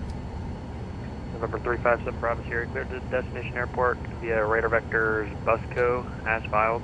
On departure, maintain 8,000, expect flight level 24, 5 minutes after departure. Departure frequencies with me, squawk 4550. 4550. All right, we're cleared to Lima 35 radar vectors, Busco as filed 8,000, departures with you 240 and 5, squawking 4550 for 357 Bravo Sierra. November 357 Bravo Sierra, read back correct. Hold for release, advise number 1 for departure, change to advisory, frequency changes approved. Over to advisory, call you ready for departure for 357 Bravo Sierra. All right, so Ready for taxi, American 20. this is pretty cool. We can actually get some real life stuff here. So we need to clear this flight plan 2057 out. Albuquerque Center. Yeah, ready for taxi. So American runway 2057, runway 7 left, taxi is Sierra Echo. Sierra Let's go Echo 07 back. left. American Flight plan. Total 47, you looking for flight following? How do I delete? A firm, Riddle 47. Remove Copa. Total 47, Roger, say Remove. destination airport and what cruising altitude you'd like? Remove. Okay, Destination so airport we're will gonna be add in Prescott route Ernest A. Love waypoint. Field, Kilo Busco. Papa Romeo Charlie, and cruising altitude 4,000. Busco. Enter. Alright, Riddle 47, Roger, you can just maintain VFR to below we have to load what we 6,500 filed, which and is right here. the Phoenix altitude So after 3006. Busco, it's T-Gold. 3006, maintain VFR below, at or below 6,500, Riddle 47. Did you say Riddle 47? Ditches DTCHS. After that, we're going to Jaros, Jar. Oops. November 717 Delta Zulu, leave airspace. Jaros. You can And then actually after change to LA Jaros, 126.525. foiled. 126.52. All right. And then visual. That's our flight plan. That looks good. We're loaded up. We're squawking 4550. Let's get out of here. We'll set initial altitude Echo 60 8,000. traffic Ringo Bravo, Sierra Charlie 8912 is taxiing to runway 2. Y'all ready?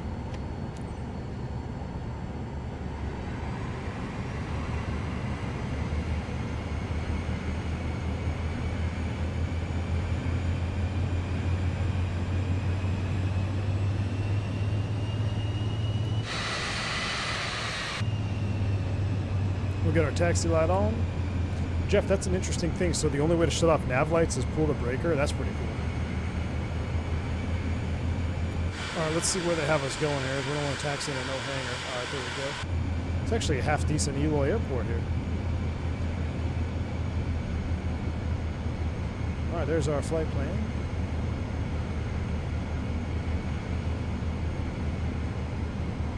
Maybe I've been unlucky, but every landing, regardless of OAT, I have had flaps ice.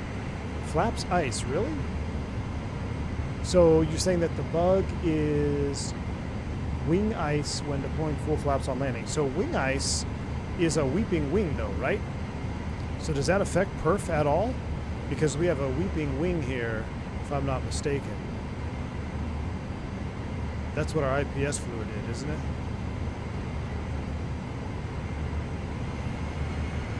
I'll have to pay special. Did you notice it on the last flight? I didn't pay attention to that. I'm going to set a runway heading here about 080. We're also going to taxi around this vehicle. And we're going to welcome the passengers. To all passengers, good morning, and welcome aboard this first-class wings flight to Big Bear City. I'm your captain and pilot today. Estimated flight time is 54 minutes. We're on time for departure, waiting for takeoff clearance. I'll keep you informed during the flight if anything important comes up. Thank you. On their last landing, it didn't do it. Interesting. All right. College dude, so yes and no. What I found out is what we can do is we can just cancel IFR with the in-game ATC. So after I take off, I'm going to cancel IFR with in-game ATC. All right, we're also going to go MFD map page. I don't know why it's not showing our route of flight on our map page. Might be a little bit of a bug. And actually, wait, hold on. Let's go back to our flight plan. I know why. Bus go. Activate leg to waypoint. Okay, boom. There we go. Now it's all loaded up. It was showing the final. We're looking good now. Oh, yeah, ice speeds. That's just like the Embraer. Stall protection, ice speeds. So when you turn on airframe icing, the aircraft will enunciate high stall speed. When the airframe has been iced, you are limited to flaps 50. That is correct. So that's like, so the Embraer 170, I don't know if it's still the same anymore, but you could take off, and if you got the stall protection ice speeds, say you were taking off out of Detroit and you climbed through a layer and you just hit like, you just triggered the ice to go. You didn't even have less than a light trace. You would have stall protection ice speeds on, and you would have to use increased approach speeds even if you were landing in Phoenix when there's 120 degrees outside. So the Embraer E-Jet was the same way. Even though you knew there was no ice on the airplane, you still had to obey the ice speeds. So I'm assuming this is a similar situation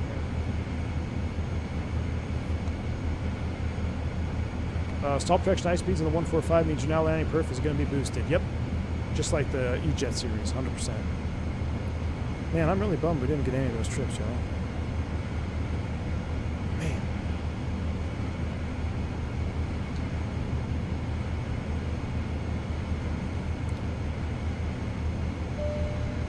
Oh boy.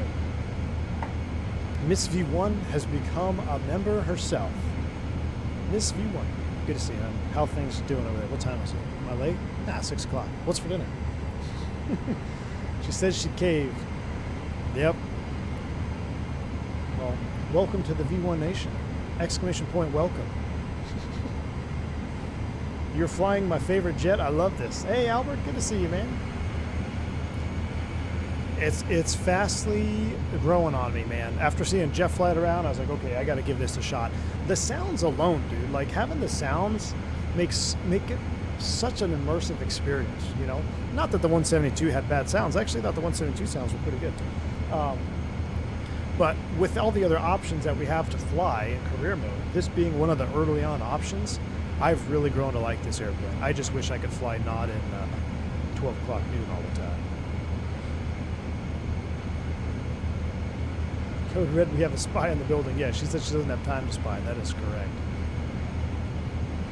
Except she starts joining the members only voice section. That could be dangerous.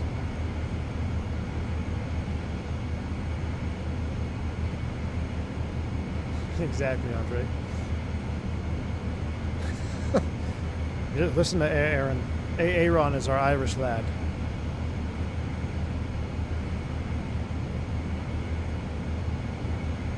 Buy him a beer. Well, I was gonna say, if we still had the sitter, you know, you could go after we get up to cruise, we go get some espresso martinis. You know what I'm talking about?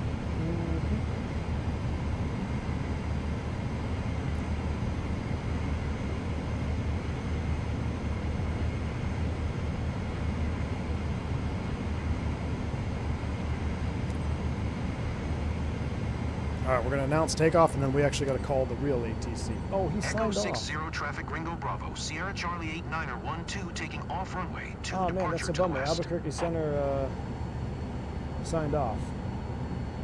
So we'll be on our own. We'll go back to 22.8. Actually, I put 22.9 in there. Put 22.8 up top. We got the proper squawk code, 4550. I think it's automatic, right? Altitude and reporting. Cool. Let's get out of here. Eloy traffic, November 357 Bravo Sierra, departing runway runway 8 at, correction, 02 at Eloy. Not that anybody cares or anybody's around here. Water, thanks for the 5 gifted subs, my man. Appreciate you. The U.S. Navy funded channel here. Appreciate you, Water. Army Navy on Saturday, man. We'll have a little watching on the party. That's the brake. Release the brake. Let's go.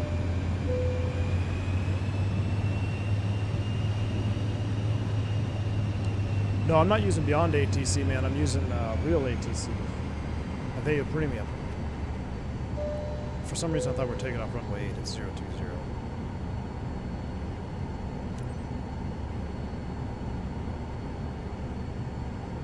All right, Eloy Municipal Airport. Y'all ready to go? Let's go. Flight control check, flaps are set. Here we go.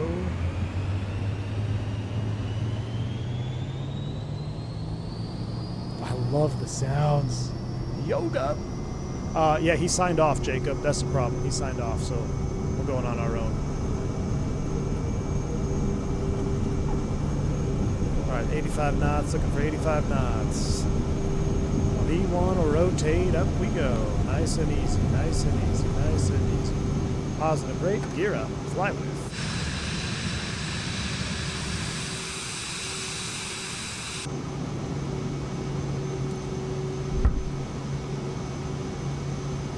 Come down here, we'll select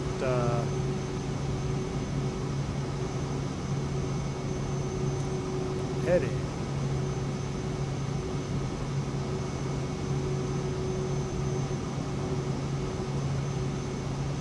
Rejoin. Flight level change 165. Looking for about 115. Flaps coming up.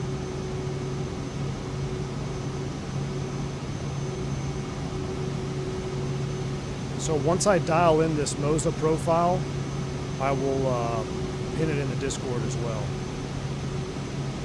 I was trying to get some telemetry force feedback, but I'm not getting it. I have to check my settings. Maybe I just can't get it through the Vision Jet yet. Because it'd be really cool to have some force feedback through the Vision Jet here.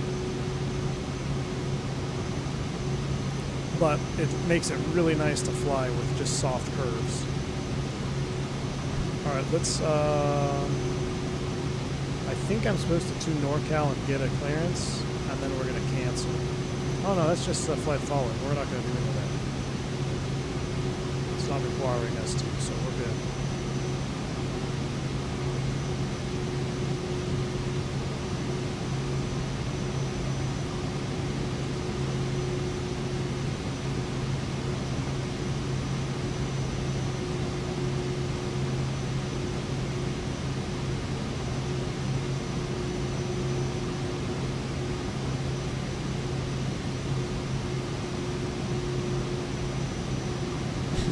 Miss V1 says, get those likes up.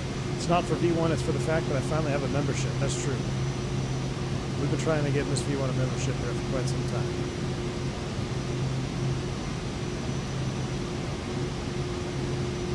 All right, we're locked and loaded. 165. We're trimmed out. Looking good. We'll go ahead and activate nav mode. No, we won't. We'll go ahead and activate nav mode. FMS nav. There it is.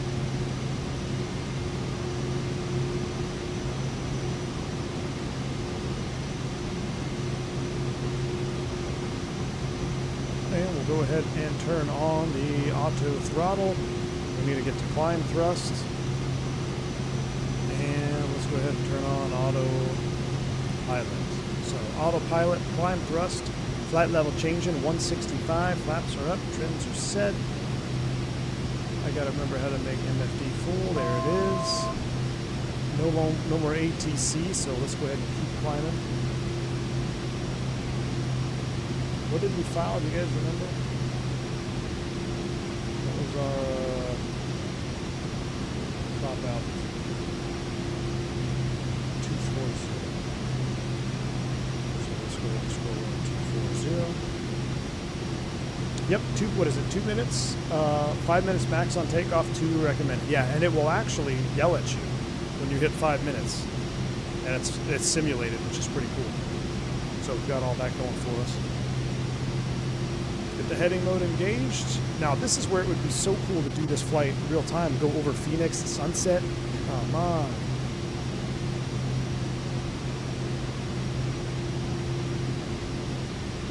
Yeah, if you just fly a destination, it might dock you a little bit of your reputation if it's not right. But at the end of the day, we're just doing this to grind out for BS logistics, right? Once we get through 10, we'll kill the lights. I guess we'll go ahead and turn off the cheetah mode. We'll turn off mission steps. Then we'll be able to finally sit back, have some tea, get some tunes on, and vibe our way all the way to Big Bear. Are you locking your FPS? Nope. Nope, don't lock your FPS, and make sure you have the dynamic settings off in the settings, because as Jeff explained earlier, if you have the dynamic performance on, I think that's what it's called, it will automatically adjust your LODs and everything to try to give you your FPS that you're trying to get, and that'll make your orthos and stuff look bad. So make sure you have that dynamic performance or whatever it's called turned off. And just set your settings standard. All right, we'll maintain 165 up to 240. Lights are off.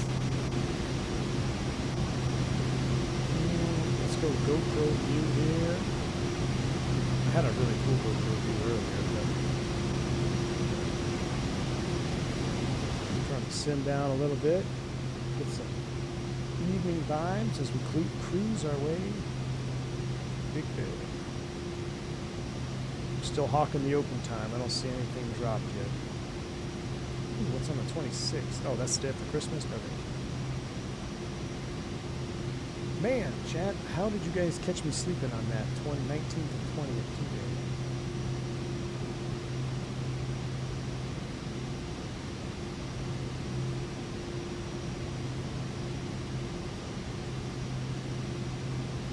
I think we need some jazz, you know? I feel like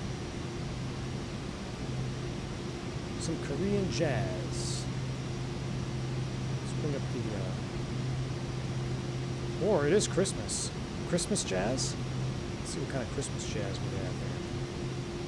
Put you to sleep.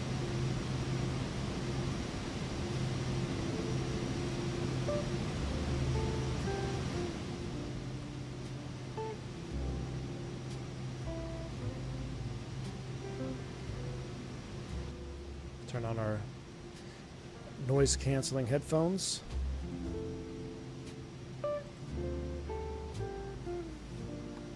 Lights stay on all time during flight. They come rear cogs. Wait, what?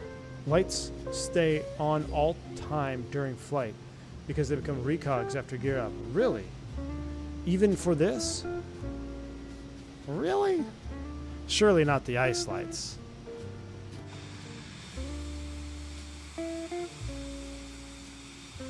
So those are our landing lights. No, see, you turn them off and they become recogs, right? Yeah, you turn them off and they become recogs. Landing's fixed. I think, well, that's the way this is shown. So landing off, they become recogs. Landing on, they become fixed. But either way, gear up, they become pulsing recogs. Ice lights stay off. Because then why would there be an on switch? Flight of Live, are you legally allowed to hear music in flight on the flight deck? I don't know, that's a great question. That makes more sense to me. I'm just going off a Vision Jet, dude. Really? Maybe it's an option? Because there would be no point of the on switch then. Right? I don't know. Not today, FAA, not today. Southwestern Phoenix, baby. Oh, yeah, okay, so I guess it would make, yeah, so real world, it does the real thing, it would go recog. So what would happen, I guess if you turned it off, they would go off completely, right? You wouldn't have recogs, but you'd want to keep the recogs on. We always turned our lights off, man. We were because I mean, when you pay for bulbs, like on our citation, man, we only turned those lights on when we needed them, or when they were required.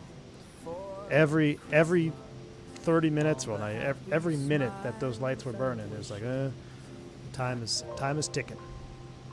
So we would only run the required lights.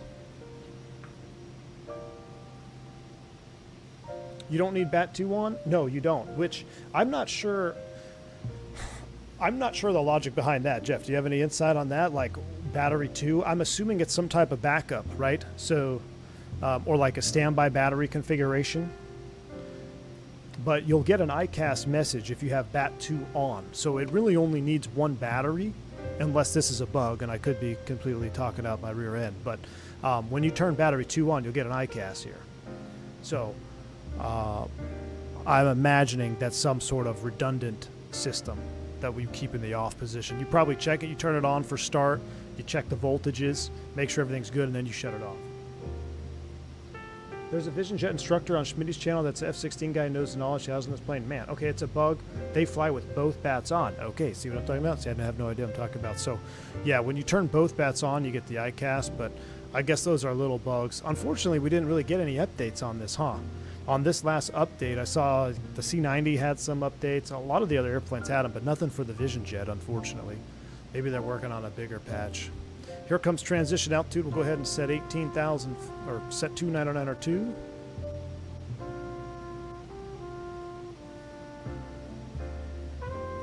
Your passenger's going to fall asleep? Good, that's what you want. That's a bug like icing on the flaps, okay. Steven, I'm going to need to bring some eggnog. So this is what I'm going to do. Tomorrow, what's tomorrow, Thursday? Is there a football game on, or do we want to play career mode tomorrow night? What I'm thinking we should do is we should get some eggnog, a little whiskey in the fridge here at the office. Have ourselves a little PM charter flight.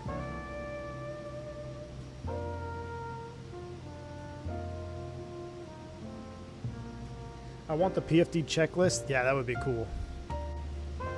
What about charts? Can you get charts on it, Jeff?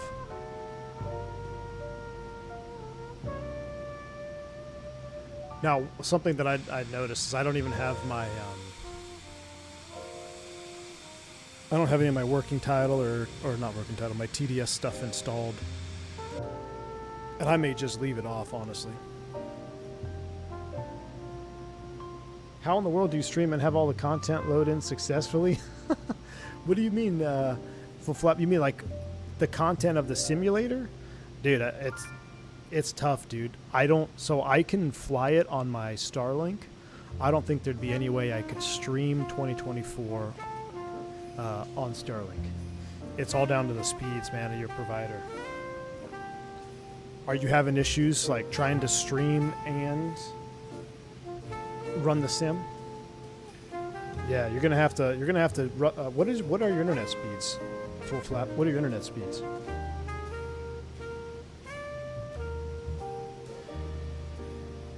You don't flow and don't check. You just do what the checklist tells you.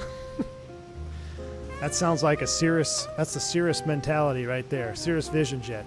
Well, you don't need to learn anything or know anything. You just click through the checklist and do as it tells you.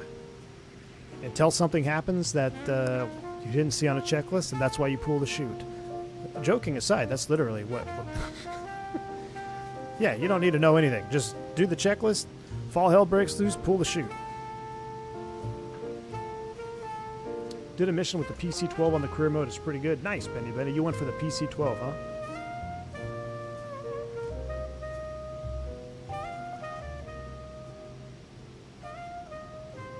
I thought about, thinking about PC-12, but I feel like is the oxygen fixed or whatever?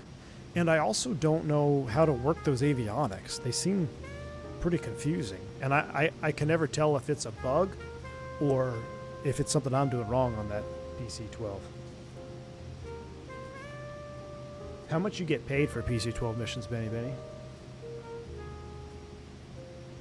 Yeah, Lucas, I hear you, man. I love that accumulation. Look at this. We got traffic up there above us, too. Look at that contrail. Isn't that cool? So we're flying on a real network right now with real with real ATC and real aircraft out there. PC-12 is amazing, but yeah, I haven't figured it out yet. Right, and that's... I kept trying to do some things, and it's like... where I think it should be doing something, it's not, and then that's where I need someone that knows what they're doing in the PC-12. Because then I'm just like, well, is this a bug? Is it not simulated? I did one flight in it on a free mission. Not a freelance, just a regular mission with the PC-12. And I said I ran out of oxygen. I'm like, how do you run out of oxygen in a pressurized airplane? So then I descended down to 18,000 feet, almost ran out of fuel. Or like, oh no, it went down to 13,000. It's not fixed, Gith? Oh, great. Yeah. No, you said it real good there. Jumping plane to plane makes you feel dumb, and makes you feel dumb real quick. Wish more people understood we can't remember how to properly fly every airplane. Yes, exactly. The, what'd you call them, Jeff? The super pilots? I love it. I love the super pilots. So many super pilots here, man. Did you turn on the Wi-Fi? Is there a Wi-Fi switch in this that we need for the passengers? That would be hilarious. You're kidding, right? There's no like Wi-Fi I got to turn on for passenger satisfaction, is there? Are they cold though? Do we need to like turn the fan on a little bit? 1,000 to go. I get the super pilots fresh off the PPL. Yep. Gotta watch 20 YouTube videos to stay ahead of the curve. Dude, tell me about it, man. The best is when I get A320 super pilots. They come in, they're like, well, you did it wrong. You started engine 2 first. It's not proper. You're not supposed to be flaps to 180 knots. You're supposed to start putting the gear out at 7.5 miles. I'm like, okay.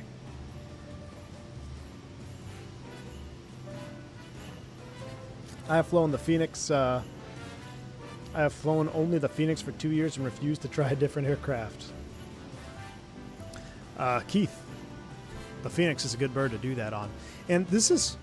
So, I respect DCS for this. If you guys don't know Digital Combat Simulator, it's the military version of Flight Sim. Very good. Some very highly detailed modules. And very complex modules, very complex aircraft. The thing is, in DCS, you are forced to fly one airplane for a longer period of time than you have to at Microsoft, because in order to understand, especially if you want to play multiplayer, you have to understand the key aspects of that aircraft, that avionics suite, the weapon systems, etc. And you got to know how to do it quick, because you're in combat most of the time, right? In simulated combat. So you're forced to really learn airplanes. In general aviation or in civilian simulation, you don't really ever have anything pressuring you to really learn an airplane or to truly become a master of one airplane. That is another reason why I really enjoy this career mode, because number one, it brings us to airports that I would never fly to, like Bear City, wherever the hell we were. It forces you to fly to places that I would have never even knew existed. And number two, being stuck kind of in the progression here, where you know, you're stuck in the 172, and I got to be honest with you, grinding in the 172, it's not the most exhilarating thing, but it was very refreshing. Like, we did that one flight over SoCal. We had the radio on. We were just cruising. It was hazy. The engine's running. We're doing 95 knots. Like, it was definitely refreshing, and I'm glad. It was almost like a grounding, like a grounding session for me. And now being kind of forced into the Vision Jet and holding on to the Vision Jet till we get some money, I like this aspect of the sim, because it's kind of forcing us to do the same thing that DCS would do if you wanted to play combat sim. We all know you're not a real 320 pilot V1. We found out that when you did the X-Plane versus Microsoft. Oh yeah, heaven forbid, dude. I say one negative thing about X-Plane and everyone's heads explode, dude. It's crazy, man. It's crazy. My experience in DCS is beep beep dead. Yep, pretty much. Jeremy says flying only one airplane at a time is true to life and is most realistic. You're absolutely right. I ended up uninstalling 24 for now, just too frustrating for me personally. Man, I'm sorry to hear it, dude. Will H, you're absolutely right. You're absolutely right, man. I believe the turbulence has been tamed. I haven't noticed anything super crazy turbulence-wise. Now, going into Bear City or whatever, that was expected. You had the winds coming over the mountains right there. You're going to get some chop. But it wasn't anything... I didn't really see anything that seemed excessively exaggerated. So I think they might have tuned it a little bit. Might have tuned it just a tad. Resync our heading bug there. Gosh, this would be so awesome in sunset right here. So cool in sunset view. DCS super pilots are the worst. Yeah. You don't know that the effective range of the AIM-69 when your gear is in transit and the OET is 2072 nautical miles. It's in the Chuck's guide, dude. That's so funny. Need to get Fly Navy on here. Do some DCS. Someone went down a rabbit hole to prove I don't hold a certificate. I don't have a pseudonym, and the FAA registry doesn't lie.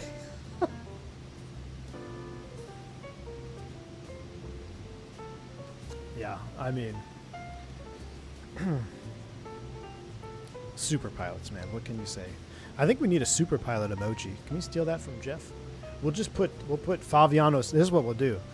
We'll use Jeff Faviano's face as the emoji, and it will be super pilot.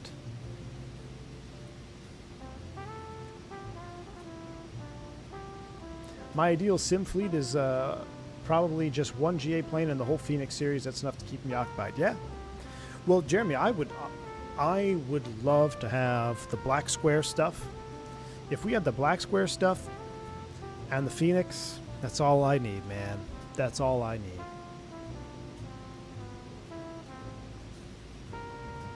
I gave a lot of money to Eagle Dynamics. Yes, me too, Sam. You and me both, dude. You and me both. I mean, this is pretty cool, though. What's it like to sit in the back? Yeah, let's go to sit in the back where it's cool flying it and all. Whoa, hello. Like if you were, this is the view you really want to be in right here, paying someone to fly you. MD82 V2 is coming for 24, Jason?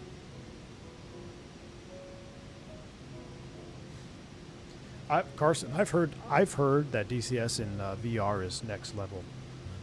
Fly Navy said it's insane, the realism. Joe Plains, nope, we're on the second leg, my man. Welcome in, Mr. Chicago. We'll see if there's a short one after this. Maybe we'll grind out one more short one. We'll see. You guys want to see the A300 tomorrow? I got it installed. I got the, man, I need long socks or something. Why is it so dang cold in here, man? My feet are frozen. And Miss V1 even brought me slippers. She was that nice, but it's like going up my shins. But we could try the A300 tomorrow, the new paid version.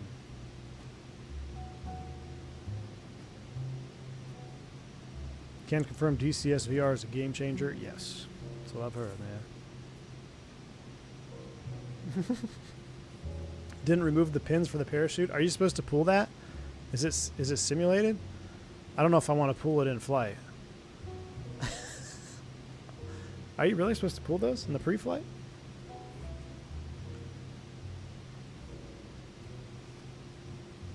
Yeah, Jeremy. So the sounds are supposedly much better. And now why? They were on, even in the non-paid version, they sounded better. They sounded fixed. Like, I don't know if you remember when the A300 first came out, it sounded really good. And then patch after patch, it was just inconsistent. But now it sounds pretty good. I can remove them? All right. Jeff is the secret saboteur. We're still not going to do it. We're not pulling them. I know, Jeff. Can we get some saboteurs? Fabiano's trying to saboteur our flight. Not going to do that. Yeah, go ahead and pull it. Yeah, pull the chute. You'll be fine. Fly over an airport, pull the parachute, float on the runway.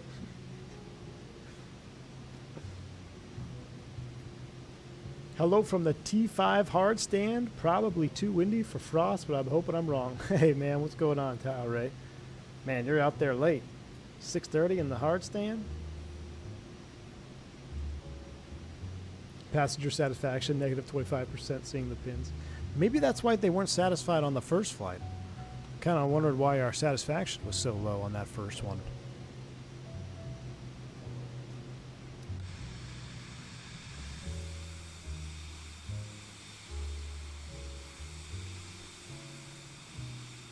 Yeah, I don't want to pull it, but just in case. We'll wait till we figure out where the click spots are.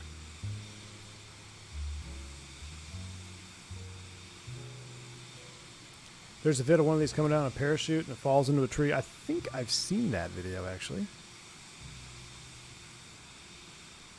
What I don't understand, though, so, like, why wouldn't you glide down? I don't understand. It's got to be for stall characteristics, right? In the Vision Jet, or the SR-22 is the same way. Like, unrecoverable, like there's some unrecoverable attributes, so that's when you would pull the chute. I know of the Honda Jet, Jeremy, and I've seen them. I've seen a handful of them. The logic is if you're in an urban or forested area. Okay. I don't know. I don't know, man. I don't know if I want to go straight down in the chute. I guess it'd be safer flying it into the... But this thing, stall it out at 65 knots into the treetops? I feel like you'd be better off. I don't know. No spin certification? Oh, that might be right. Maybe there is no spin certification.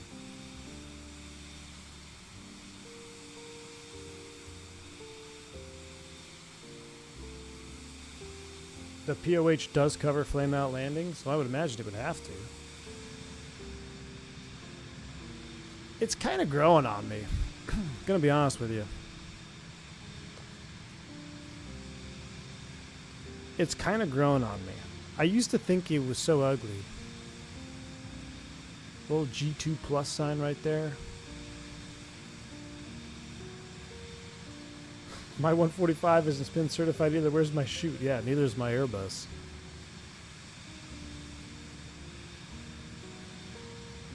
Most of my shifts so far have been sitting around for 6 hours. They're on West Flow, so I get to watch departures up close. Nice.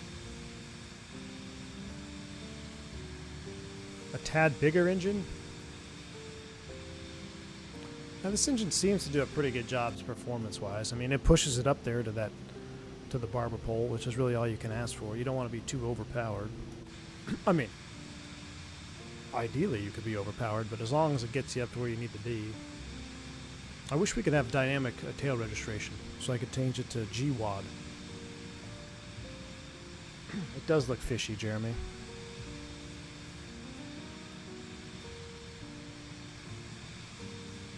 It's getting dirty, though. Whoa, do we need to wash it? Or is that the livery? Look at all the bugs on our leading edge.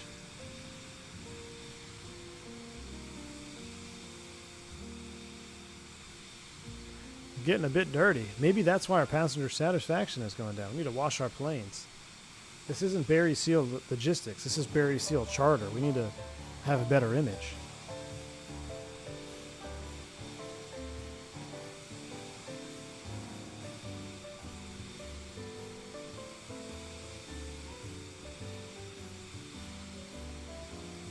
I saw a bigger engine. They saw a bigger engine as liability for the doctor, so he's fly at the barber pole.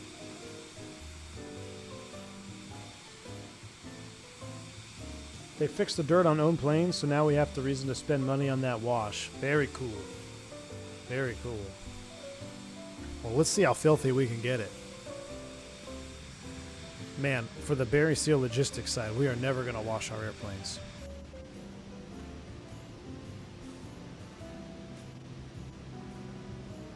I wish you could paint it and get special liveries. Rojogan, probably in a dive. That's about it. I don't think you'll be able to overspeed it unless you're in a dive. Aaron, you finally watched American Made? Yes. Yes.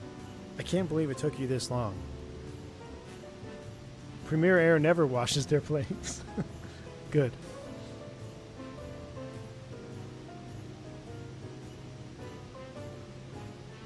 Everyone's getting red vision jets. Yeah, everyone's got the same color. American Made is real life. Barry Seal is my spirit animal.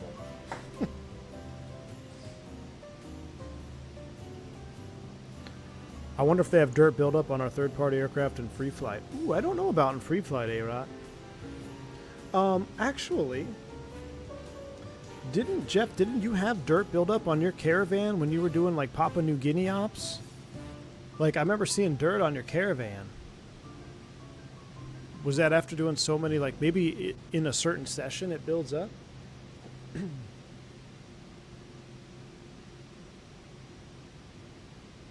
That's cool. It works in free flight. The movie took a lot of liberties, the story. Such as Hollywood, man. Wait, you thought Hollywood was factual? I want to fly for Aerosucra.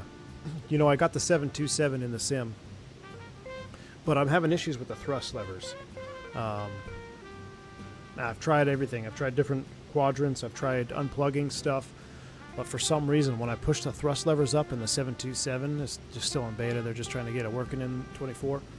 They keep snapping back to idle. Alan back. Nice, dude. Either you taxi through mud or your strut is done. My front strut is done. Yeah, we've probably leaked some oleo grease. We actually did go off. I think we went off a little bit. Went into the dirt a little bit. Not officially, Tijani. Not officially.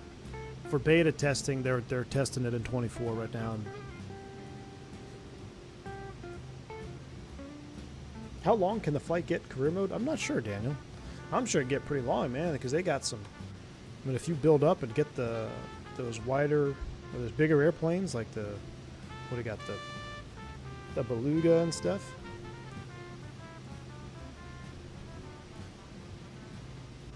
There's Mexico down there.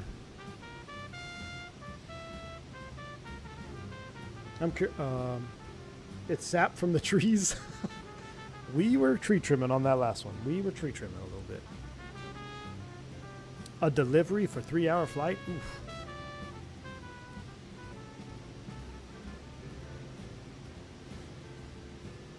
Don't pay any mind to that LOD that shows the landing gear strut was tested in QA extensively. Oh. Yeah. Yep. Nobody saw it. Oh, wait a second, look. Clean, dirty, clean, dirty. Ah, there it is. Great quality control right there. Nobody ever saw that.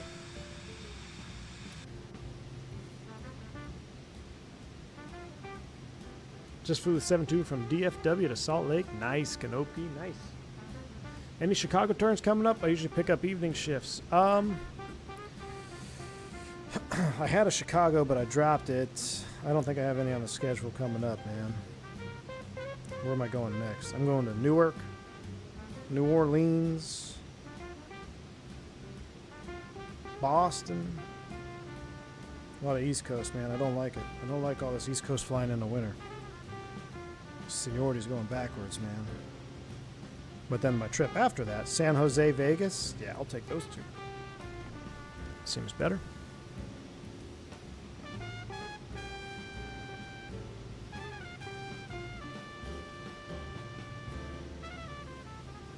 If you gave me any O'Hare turns, I'd love to say hi. I'm O'Hare Base. All right, Daniel. I'll let you know, man. We need a P.O. box? Yeah, I know, Water. I thought about it. I mean, I could use the HQ location. You know that? I could use the V1 HQ location. Why? What are you going to send me? Send me stuff that doesn't go boom, please.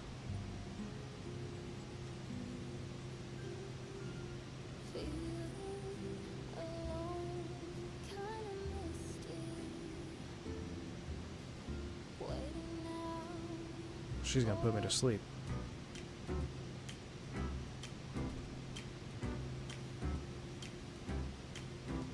Gonna get rocked on the coast, and the models are forecasting a white Christmas in the Midwest. Nice.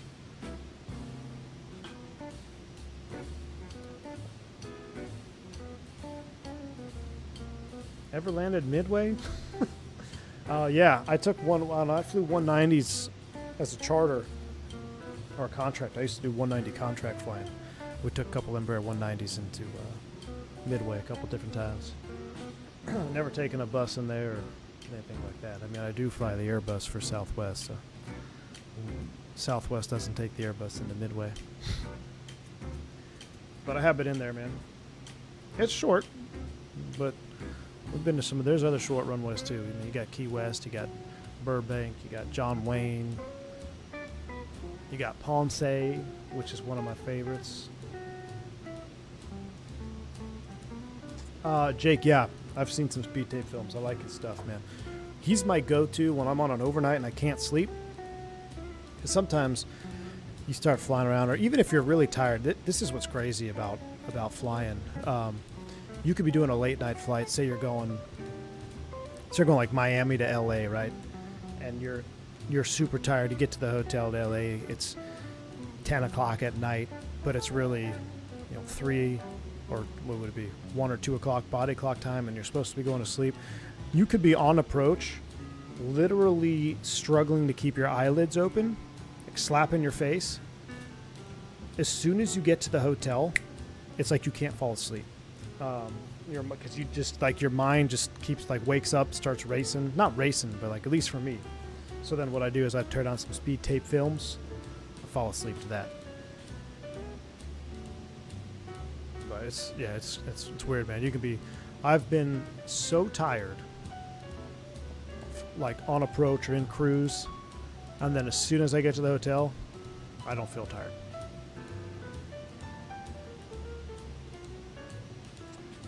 Weapons, yeah, I've heard a lot of PC-24 issues.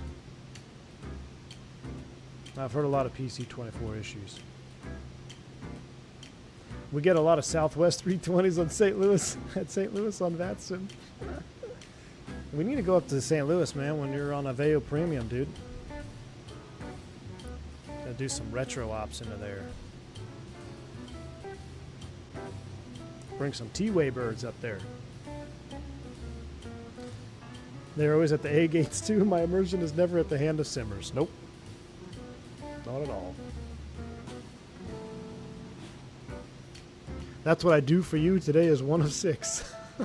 Good, Dimitri. Well, I hope...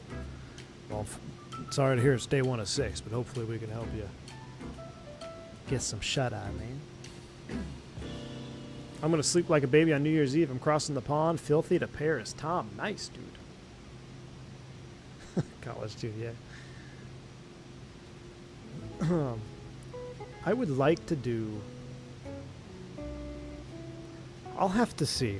I'm going to check with the wife. We'll see what the plans are. Maybe we'll do a New Year's Eve bash at the V1 HQ, because what would be fun is that this could actually work out. We could do a long haul, cross country something, or whatever it may be, super long haul New Year's Eve flight. I'll bring in the crew rest facility, my inflatable, and the wife and I could go out, because right here downtown, man, it's great. We got some awesome little spots. And then she'd go home, and I'll stay at the controls overnight, stream in the new year. Long haul to London? Ugh. Air flight, welcome to Private Pilot, sir. Glad to have you on board.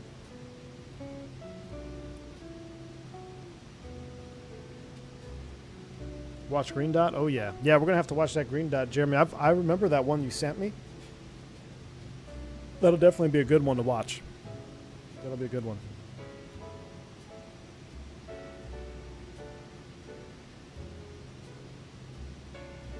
Had a VIP flight from Heathrow to Dubai at a 172.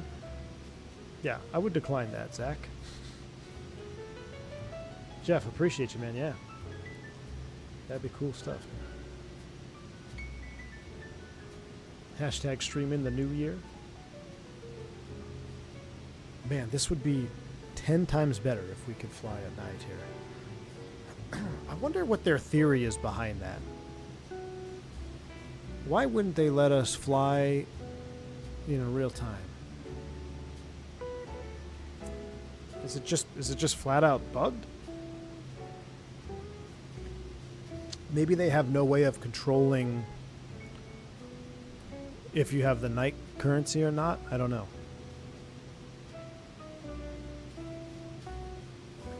A nice flight of JetBlue with San Juan to STT and back. San Juan to St. Thomas? That's a fun one, man.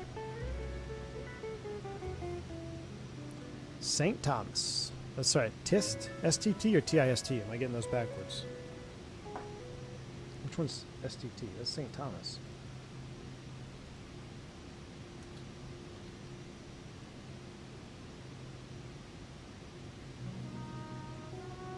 Yeah. So, I got a story about St. Thomas. Oh,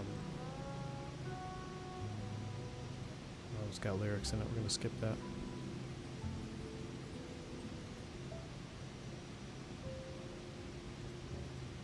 So, it makes no sense. It has to be a bug. They haven't fixed it because you currently can't do real-world weather at any time you choose. It's tied to the historical data. Ah, that would make sense, yeah. Because we used historical weather today. On today's flight, I was matching up yesterday's flight when I flew into DFW. It was exactly the same. Like, the weather today on our Airbus stream coming in DFW, it was exactly the same as it was yesterday using historical data. It was so cool to see that. So cool to see that. But, yeah, I was flying to St. Thomas one time. And so no alternate, nothing like that, because it's a beautiful day. It's the islands. There's nothing to worry about. We're flying in. We're on our descent, and we get ATC comes on. It's like, yeah, expect holding for weather at St. Thomas. I'm like, what?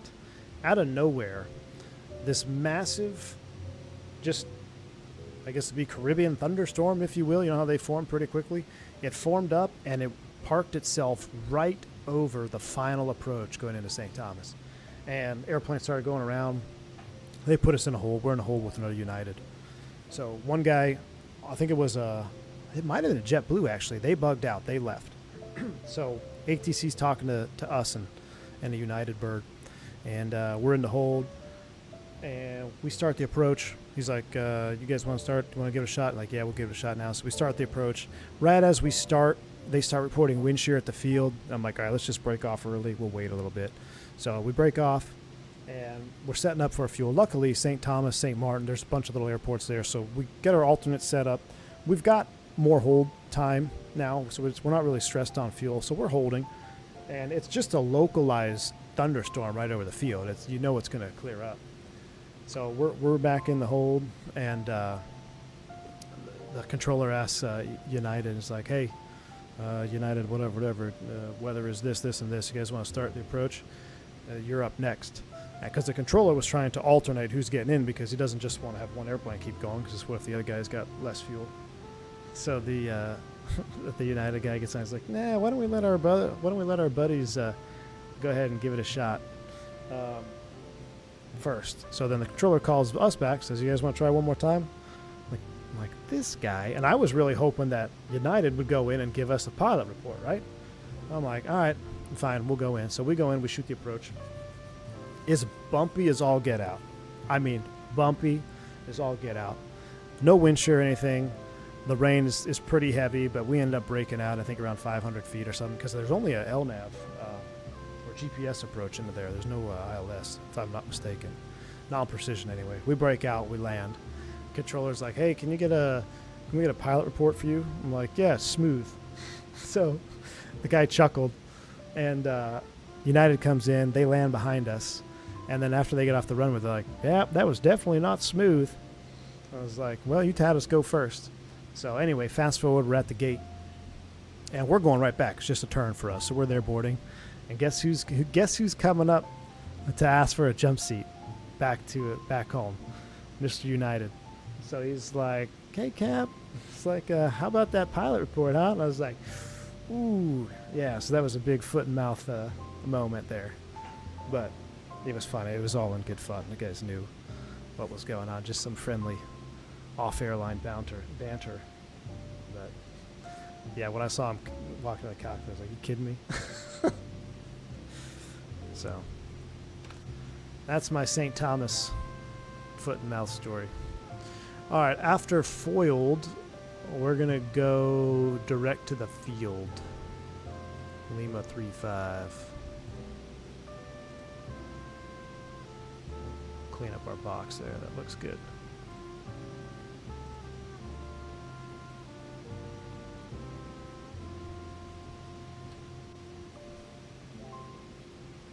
Just tell ATC a smooth approach, nothing to worry about. Exactly.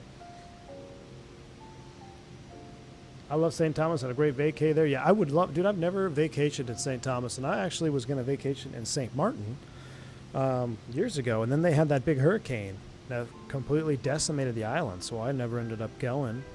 I'd love to go there with the wife, but smooth is simply relative. Exactly. Mason's Bay Beach is a gem.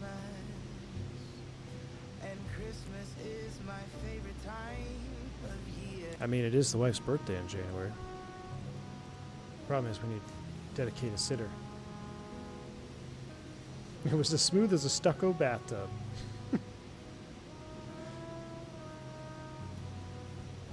Yeah, AJ, it would have been different if he was wearing a hat and a light chop fanatic.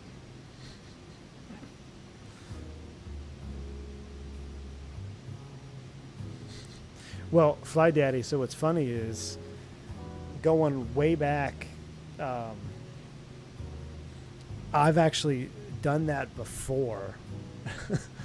Way back in my freight dog days, I was flying a Piper Navajo out of Reno, Tahoe, and I had a crossback, and the winds were just gusting like crazy. Just a normal Reno day, really. But when you're in a Navajo, I mean, it's pretty rough.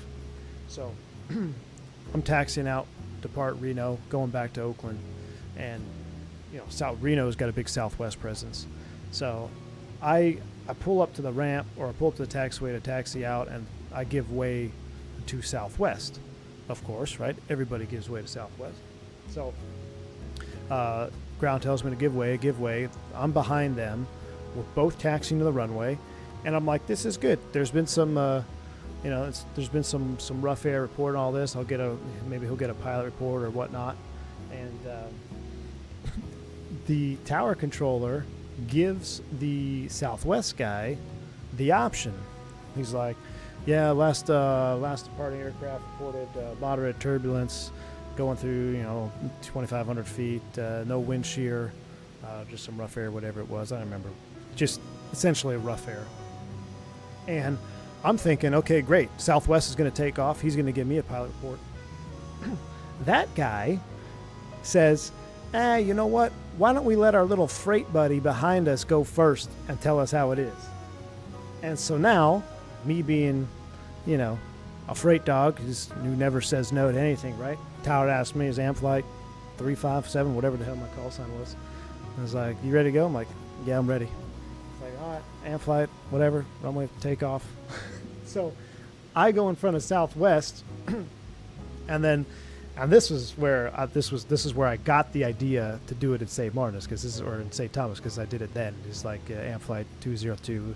You got a ride report for Southwest, and I mean I'm getting my butt kicked. So like I key the mic, and you can tell when someone's getting their butt kicked because you can hear it through the mic. What? I hear something talking, but you can hear somebody. You can hear somebody get knocked around. So I key the mic. Of course, my airplane's just getting knocked to crap. I'm like, yeah, it's a pretty smooth ride getting out of here. And the tower controller just laughed. He's like, all right, copy that, in-flight, have a good over departure, we'll see you. And then Southwest, and I can hear Southwest, they keyed up and laughed too. So they knew what was going on. But I was like, those frickin' guys. Good old Southwest, baby. Yeah, we used to have to wear the nasal oxygen on that route too, going over the mountains in the Navajo. What makes the Cirrus so special to career mode? Chris Robinson, because it's going to be the most efficient, it's going to be the cheapest option to get you out of the 172 and make you a lot more money than the 172. So, our insider trading information told us to stop grinding for the Caravan and grind out for the Cirrus, get the VIP charter company, and you're going to make way more money way faster, and that is 100% fact.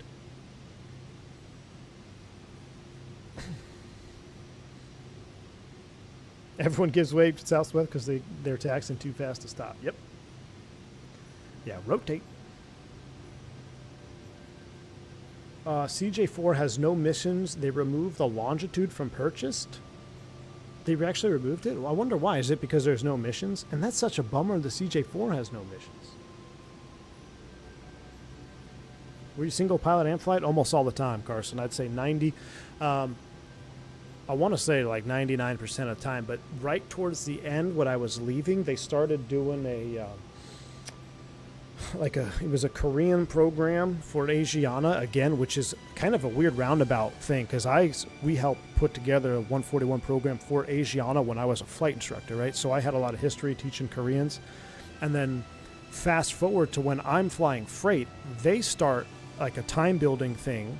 And right towards the tail end of my AmFlight career, there was a handful of flights where I actually had a right seat FO. That they were just there to time build, really. But you would switch legs. Okay, you fly one leg, I fly one leg, and that was that. So there was a handful of flights there, especially towards the tail end where I was multi-crew. In the Pistons, man, the only time I was multi-crew was when we were downsizing Oakland and we were overstaffed. But it was abnormal to be multi-crew, for sure. Yeah, the sucker hole at the radio tower. That's right, Tom. Yep. Yeah, I would not be here today. I firmly believe that if it wasn't for my right seater on one of those missions, one of those flights. I'm talking career mode here. missions. We got to get the missions. One of my last flights. Yeah, I would firmly believe I wouldn't be here. I went for that guy. It's also just a little fun bird that can stop on a dime. Yeah, you guys saw me take this sucker into Bear City. That was a lot of fun. Ryan Jones, what happened? You have to become a private pilot. Take a listen to the V1 After Dark podcast, my man.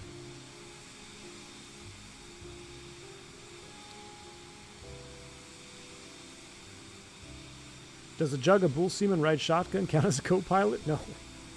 Nope, but a turkey does, AJ. A turkey does.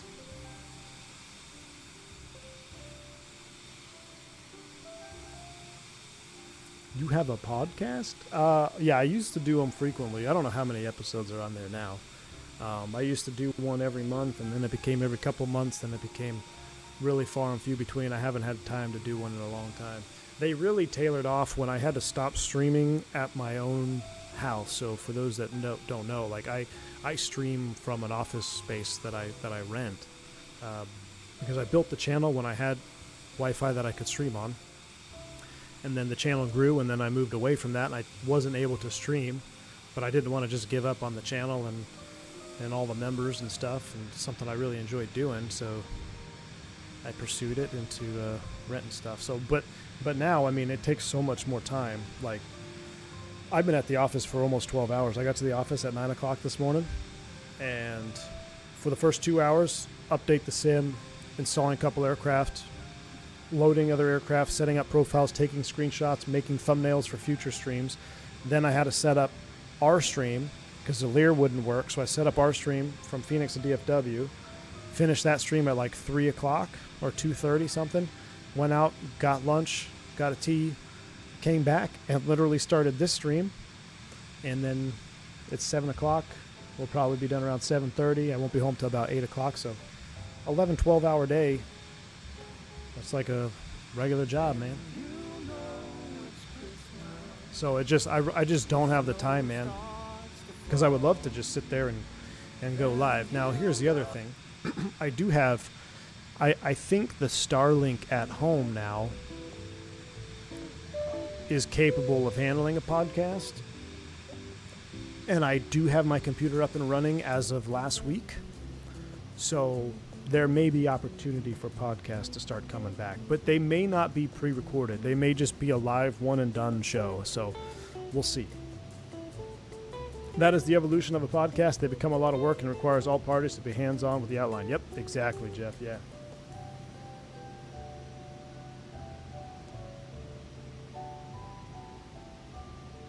Like, that's how, I mean, hands down to frickin' Jeff for the content that you put out and stream, the amount of time it takes to edit videos, first to record it, raw data, right?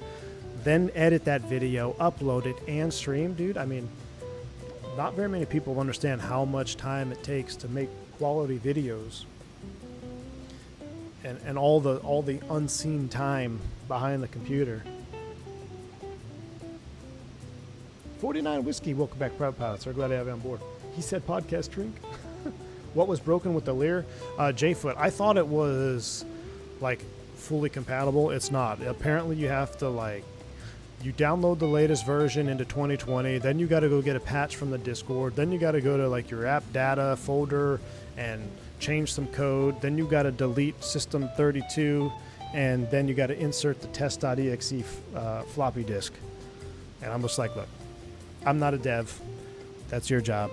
You let me know when I can install it to 2024 the way it should be installed. I'll wait. I'll be patient. I don't hold it against Fly Somewhere. I love the Lear. I love the Lear in 2020, but nah, not Jack. I ain't got time to do all that. Pre-recorded content is nuts and doesn't get the same views return as a stream. Yeah, full flap. That's absolutely true. I mean, full flap. Hey, if you haven't already, real 7.3 driver here. He flies shirtless, by the way. But don't worry, he's got the body to do it. He sends me pics. He just released a 12 video series. 12? Was it 12? 9 video series on the 737. So if you want to know how to have some pre-recorded content on the 7.3, check him out, Full Flap Sim. He lands flaps 15 too only when you go tune into a stream. Name petition change to Flap 15 Simulations. V1, I don't even update my BIOS. I ain't going to do this. That's right. We just want to click install, then load the sim. That's right, 49 Whiskey. That's absolutely right. Now, if I'm working with a dev or something to test a little something out, or hey, you want to tune this or check this out, and they're taking their time to either give me early access to something or they want my feedback, then yeah, I'll jump through hoops, and I have no problem doing that. But just for a product that I purchased and download and I want it to run the sim, I don't want it that bad. I'll wait. I'll wait till it's ready to go. You get pics, I get yelled at. 12 years going strong. I didn't become an airline pilot, but I wouldn't change a thing. Thanks, man. Yeah, Jeff, absolute legend, man. Dude, I'll never forget, dude. I don't know what game you were playing, but you were hunting alligators. And the wife, I was just surfing YouTube and I stumbled across it. And I started watching it, and the wife was sitting next to me, and we both got into it, man. We're like, this is insane. So every time the sim loads and I see those alligators, I always think back to that. I don't know if it was a stream or a video we released. But it was awesome, man. And some of your, what is it, the OCRP stuff that you do is freaking hilarious. You were flying some jet a couple of weeks ago, maybe a few months ago now. Like someone you got like jacked at the ramp, man. It's hilarious.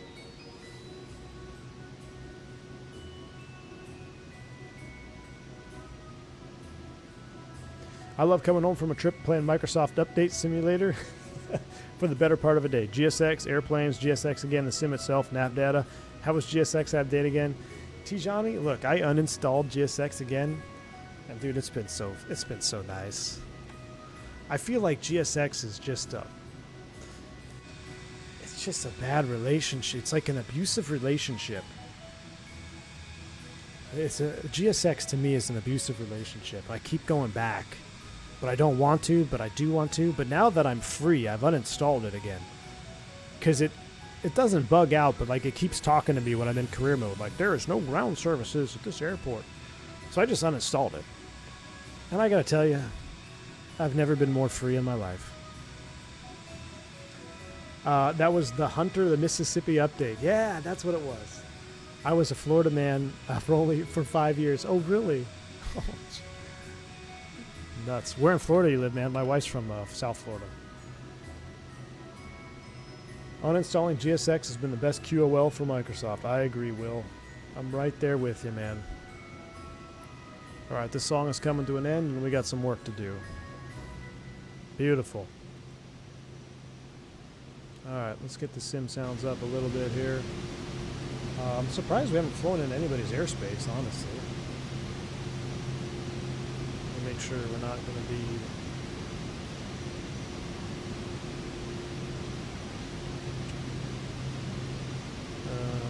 we actually are in somebody's airspace. Why didn't he request us to talk to him? We're in LA Center, but I don't see LA on mine. Huh. That's peculiar. Well, I never got a message, so keep on trucking. About ready to start down though.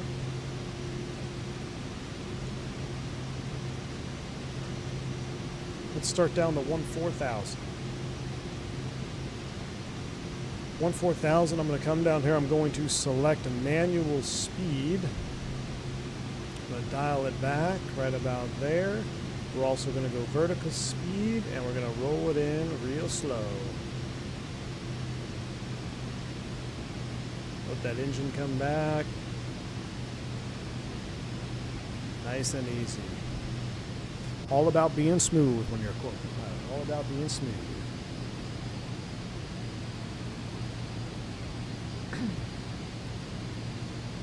Orlando, Apopka, and then Valrico and Tampa and Newport Richie. Oh wow, bought a house in Newport Richie, but we sold it and moved back to Missouri. Oh, okay, man. Did some GA in Florida thinking I'd get into it again, and it was downright scary with the GA scene and that scene. Oh, dude. Yes, you gotta be. Yes. Florida and Arizona, both of them. Very scary. Very, very scary. I'm gonna reduce the speed a little bit. We actually probably ran up on this a little bit too hot here.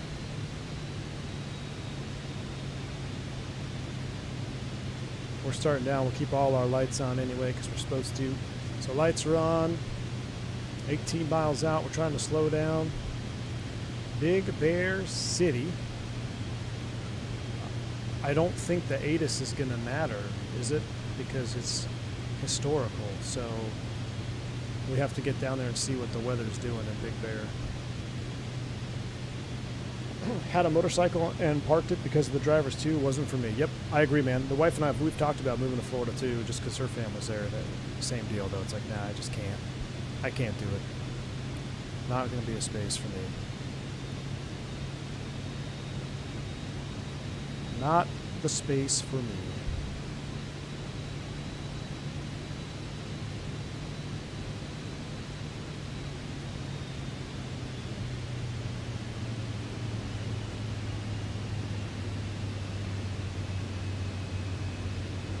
About 2,800 feet per minute is about all I want to do, really, if I can help it. I'm going to go heading mode here because we're going to have to overfly the airport and see what the windsock's doing too. You can use the flight planner map, click on the airport to get more info, it'll give you current weather. Okay, thank you, man. Flight planner info. Oh yes, there we go. VTAR TAF not available. That's right, because it's Lima 35. Runway 00. Looks like winds are calm, so that's on the unknown update. Runway 8 or 26. We'll plan for 26. Actually, it'd be fun to go. We'll plan for 26, but it'd be kind of fun to go approach over the water.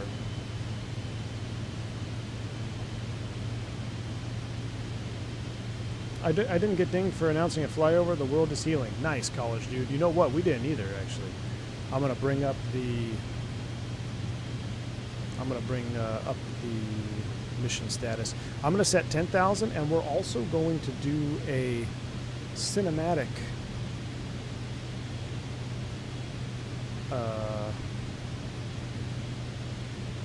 Approach here. So let's break off. Let's fly about 250. We're out of 18. Magic Barrel Ref 3021 is set.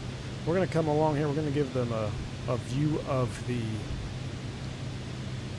area. We're going to set final approach runway 20 to get us started. We'll go OBS mode here.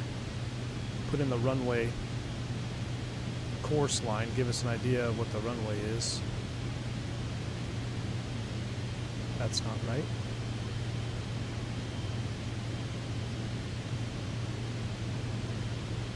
It's runway 8 and what? 26, 8 and 26, I think.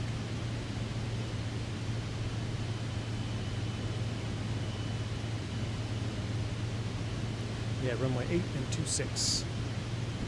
All right, we're looking good. We'll keep spinning that altitude back down. Let's go 6 thou.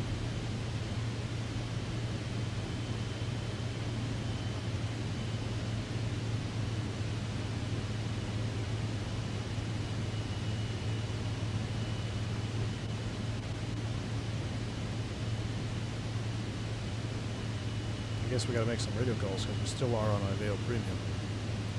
Big Bear traffic, November 357 Bravo Sierra type Cirrus Vision Jet. We're going to be joining a left downwind for 26 Big Bear traffic. Kind of do a little teardrop situation here. Lima Tree 5 traffic Ringo Bravo, Sierra Charlie 89er 124 miles, southeast 13600, 4 inbound to land runway 8.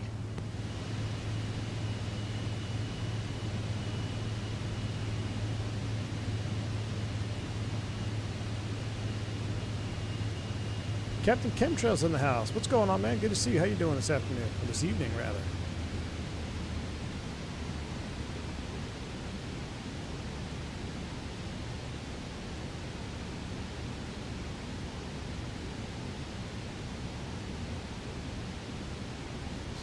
Yes, we are all addicted to career mode. It's so much fun, man. It's so much fun.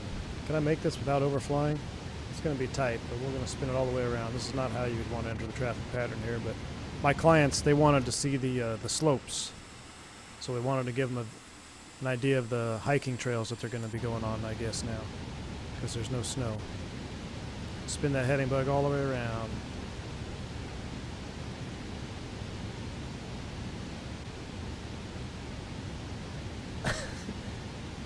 Started a career, got bit aboard of the sightseeing grind. Captain Chemtrails, you got to get in on the insider trading, man. So you need to buy a freight company, and then you need to grind with the Skyhawk just for a little bit.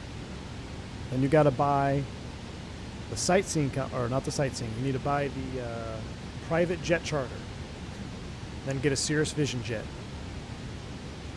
That's the insider information. Get you out of the Skyhawk, man. All right, 3017 is the updated altimeter. Sink rate. Sink rate. Sink rate. Sink rate. Sink rate. Sink rate. Sink rate. Up. Well, we're diving towards the ground. Up. So let's go ahead and Pull up. fly this Pull manually here. up. We really kind of botched that up. We're over there talking. That's right. We'll hand fly. Sink rate. Sink rate. If Sean Connery was a woman, It'd be TAWS.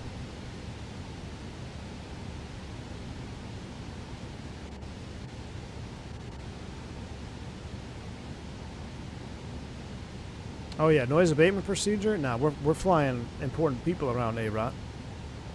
We're flying the important folks around. Gears coming down, flaps coming out. We're going to turn it in here tight. They wanted to see those slopes, dude.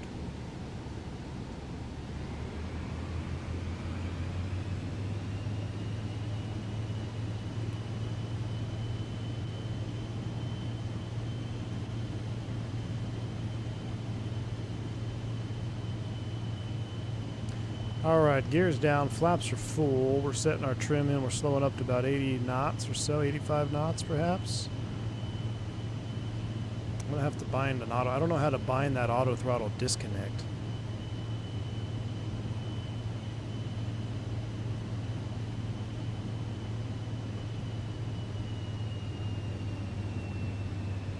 Can I still announce my final? Get some points? Lima Tree 5 traffic Gringo Bravo, Sierra Charlie 8912 is on final runway 8 to land. Oh, we're supposed to land runway 8? 500. Oh, okay. We don't want to land on this one. Break off the approach. Let's go around. I don't know if I bring the gear up, it'll dock me. It wants to land on runway 8. We're going to circle. Will it dock me if I bring up the gear and flaps?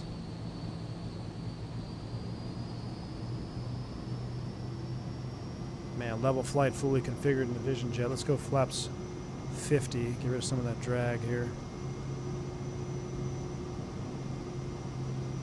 This is like that 727 on approach to Madagascar.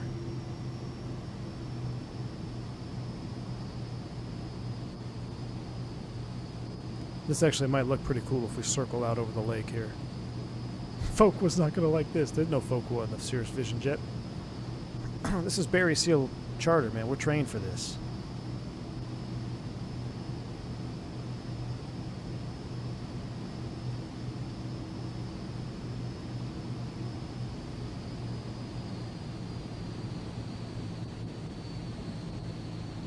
I think we can dip it in here. We'll have a slight tailwind, it's alright.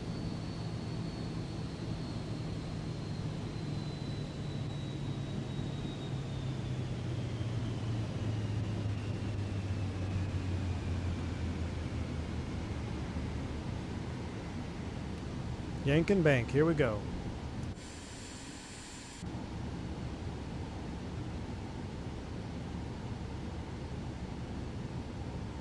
Yep, Lima 3-5, Lima 3-5.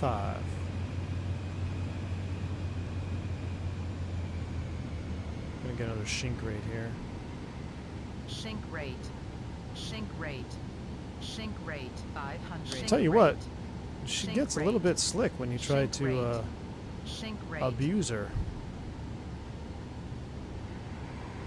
Doesn't necessarily want to slow down right away. There we go.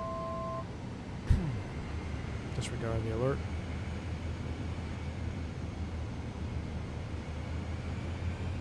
Hold that green dot speed in there.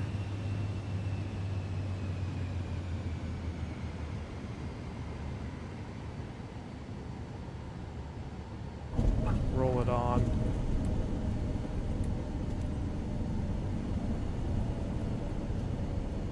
Fly that nose down nicely. Beautiful.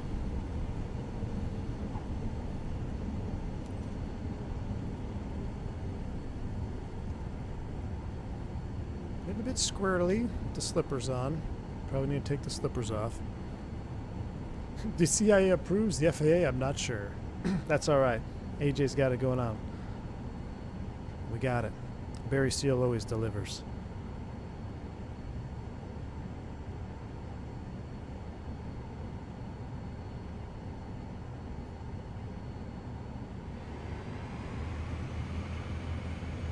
At least they fixed the hold short here.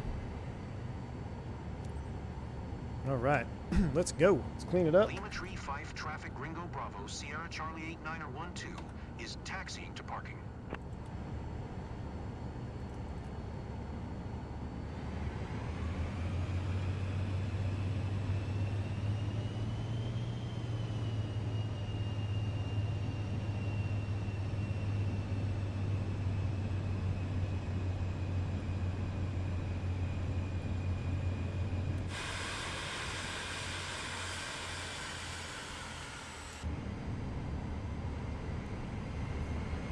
with all the tree fives.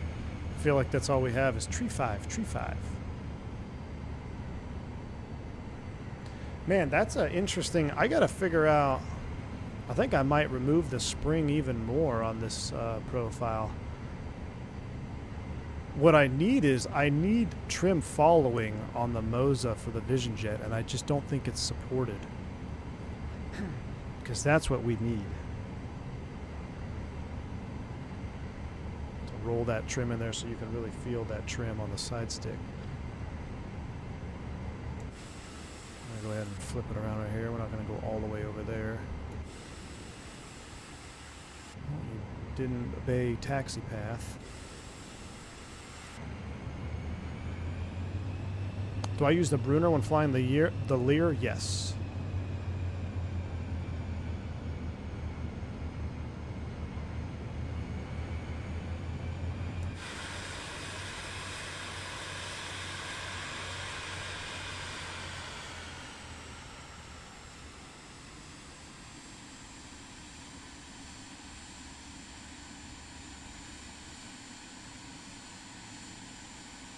That was a smooth ride.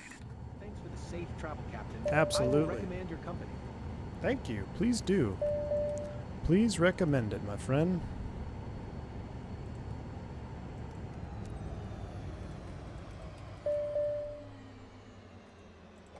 Let me get the door for you. This way, folks. Watch your head. Watch your head, please.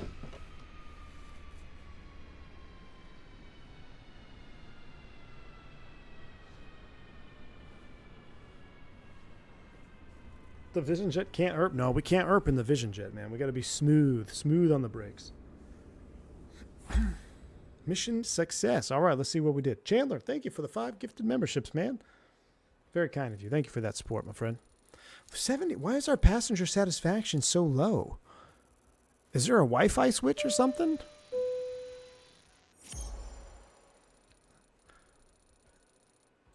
Why was our passenger satisfaction 70%?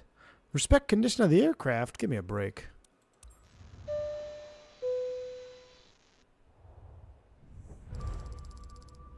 $248 thou. We'll take it. Needs more in-flight entertainment? I don't know. Then tabs. Drinks. No drink service on BS Airways. Maybe it's because I didn't pull all the tabs. Maybe. I don't know. No in-flight beverage?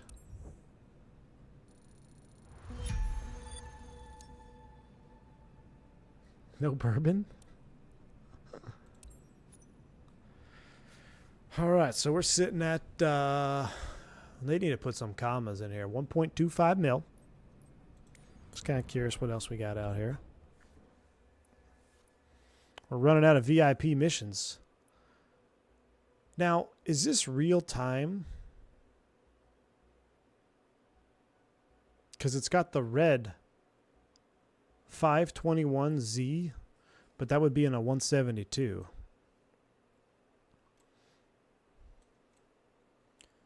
So that would be at night then, right? But that's in a 172 because it needs cargo. $7,900 to transfer a 172 over there.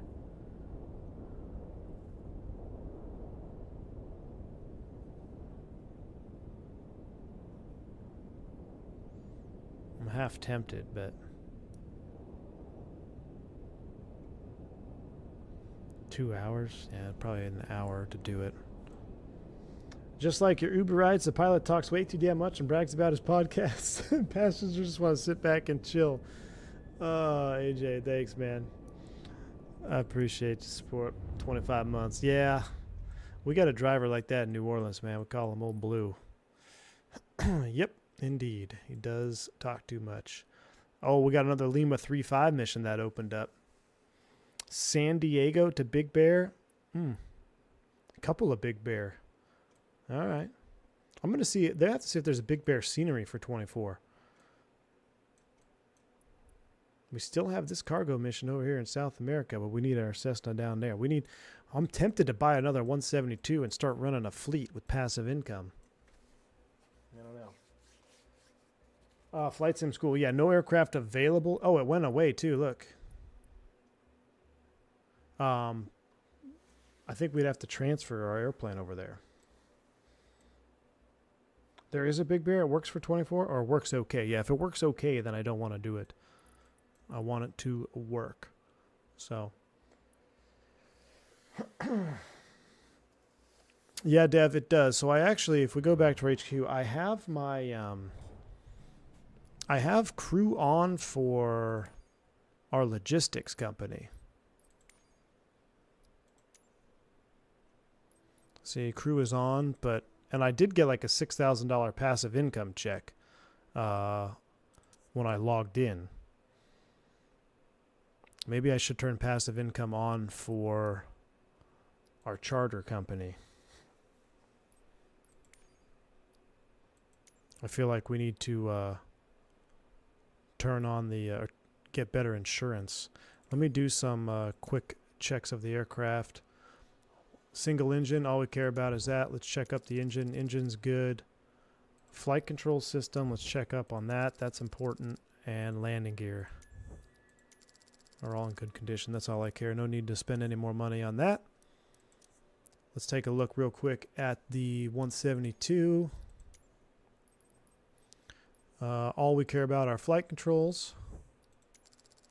All we care about are landing gear and the engine, which are all in good condition. So everything else we can deal with. All we can do, you can click on it. Oh yeah, I know you can get in there and look at the individual details, but I just want to make sure it's overall good. Looks like left aileron is getting a little sketch. That might be one to fix. Let's go ahead. $4,900 to fix the left aileron. Forget that. You guys, Godspeed. Anybody flying that? We'll wait till it gets amber. Should be fine. This ain't UPS. This ain't UPS. All right. I think that's gonna wrap it up this evening, y'all. We'll get it. We'll call it here.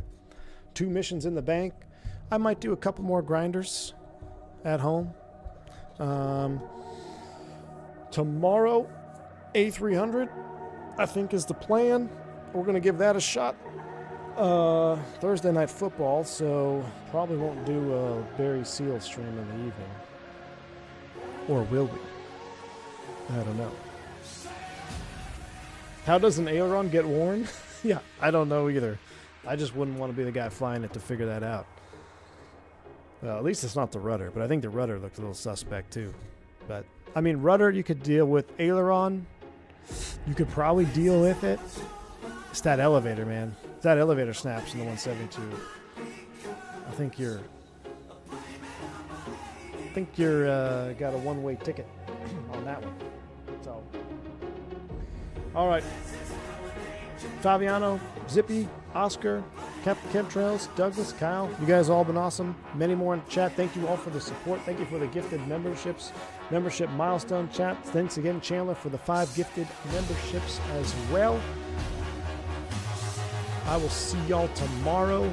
Make sure you have a good evening. Make sure you check out Jeff Fabiano if you haven't already. Oh, I totally forgot we were going to watch his crazy landing. Okay, we're going to watch it the next charter flight. We're going to watch a special in-flight entertainment on our charter flight. So, y'all have a wonderful evening.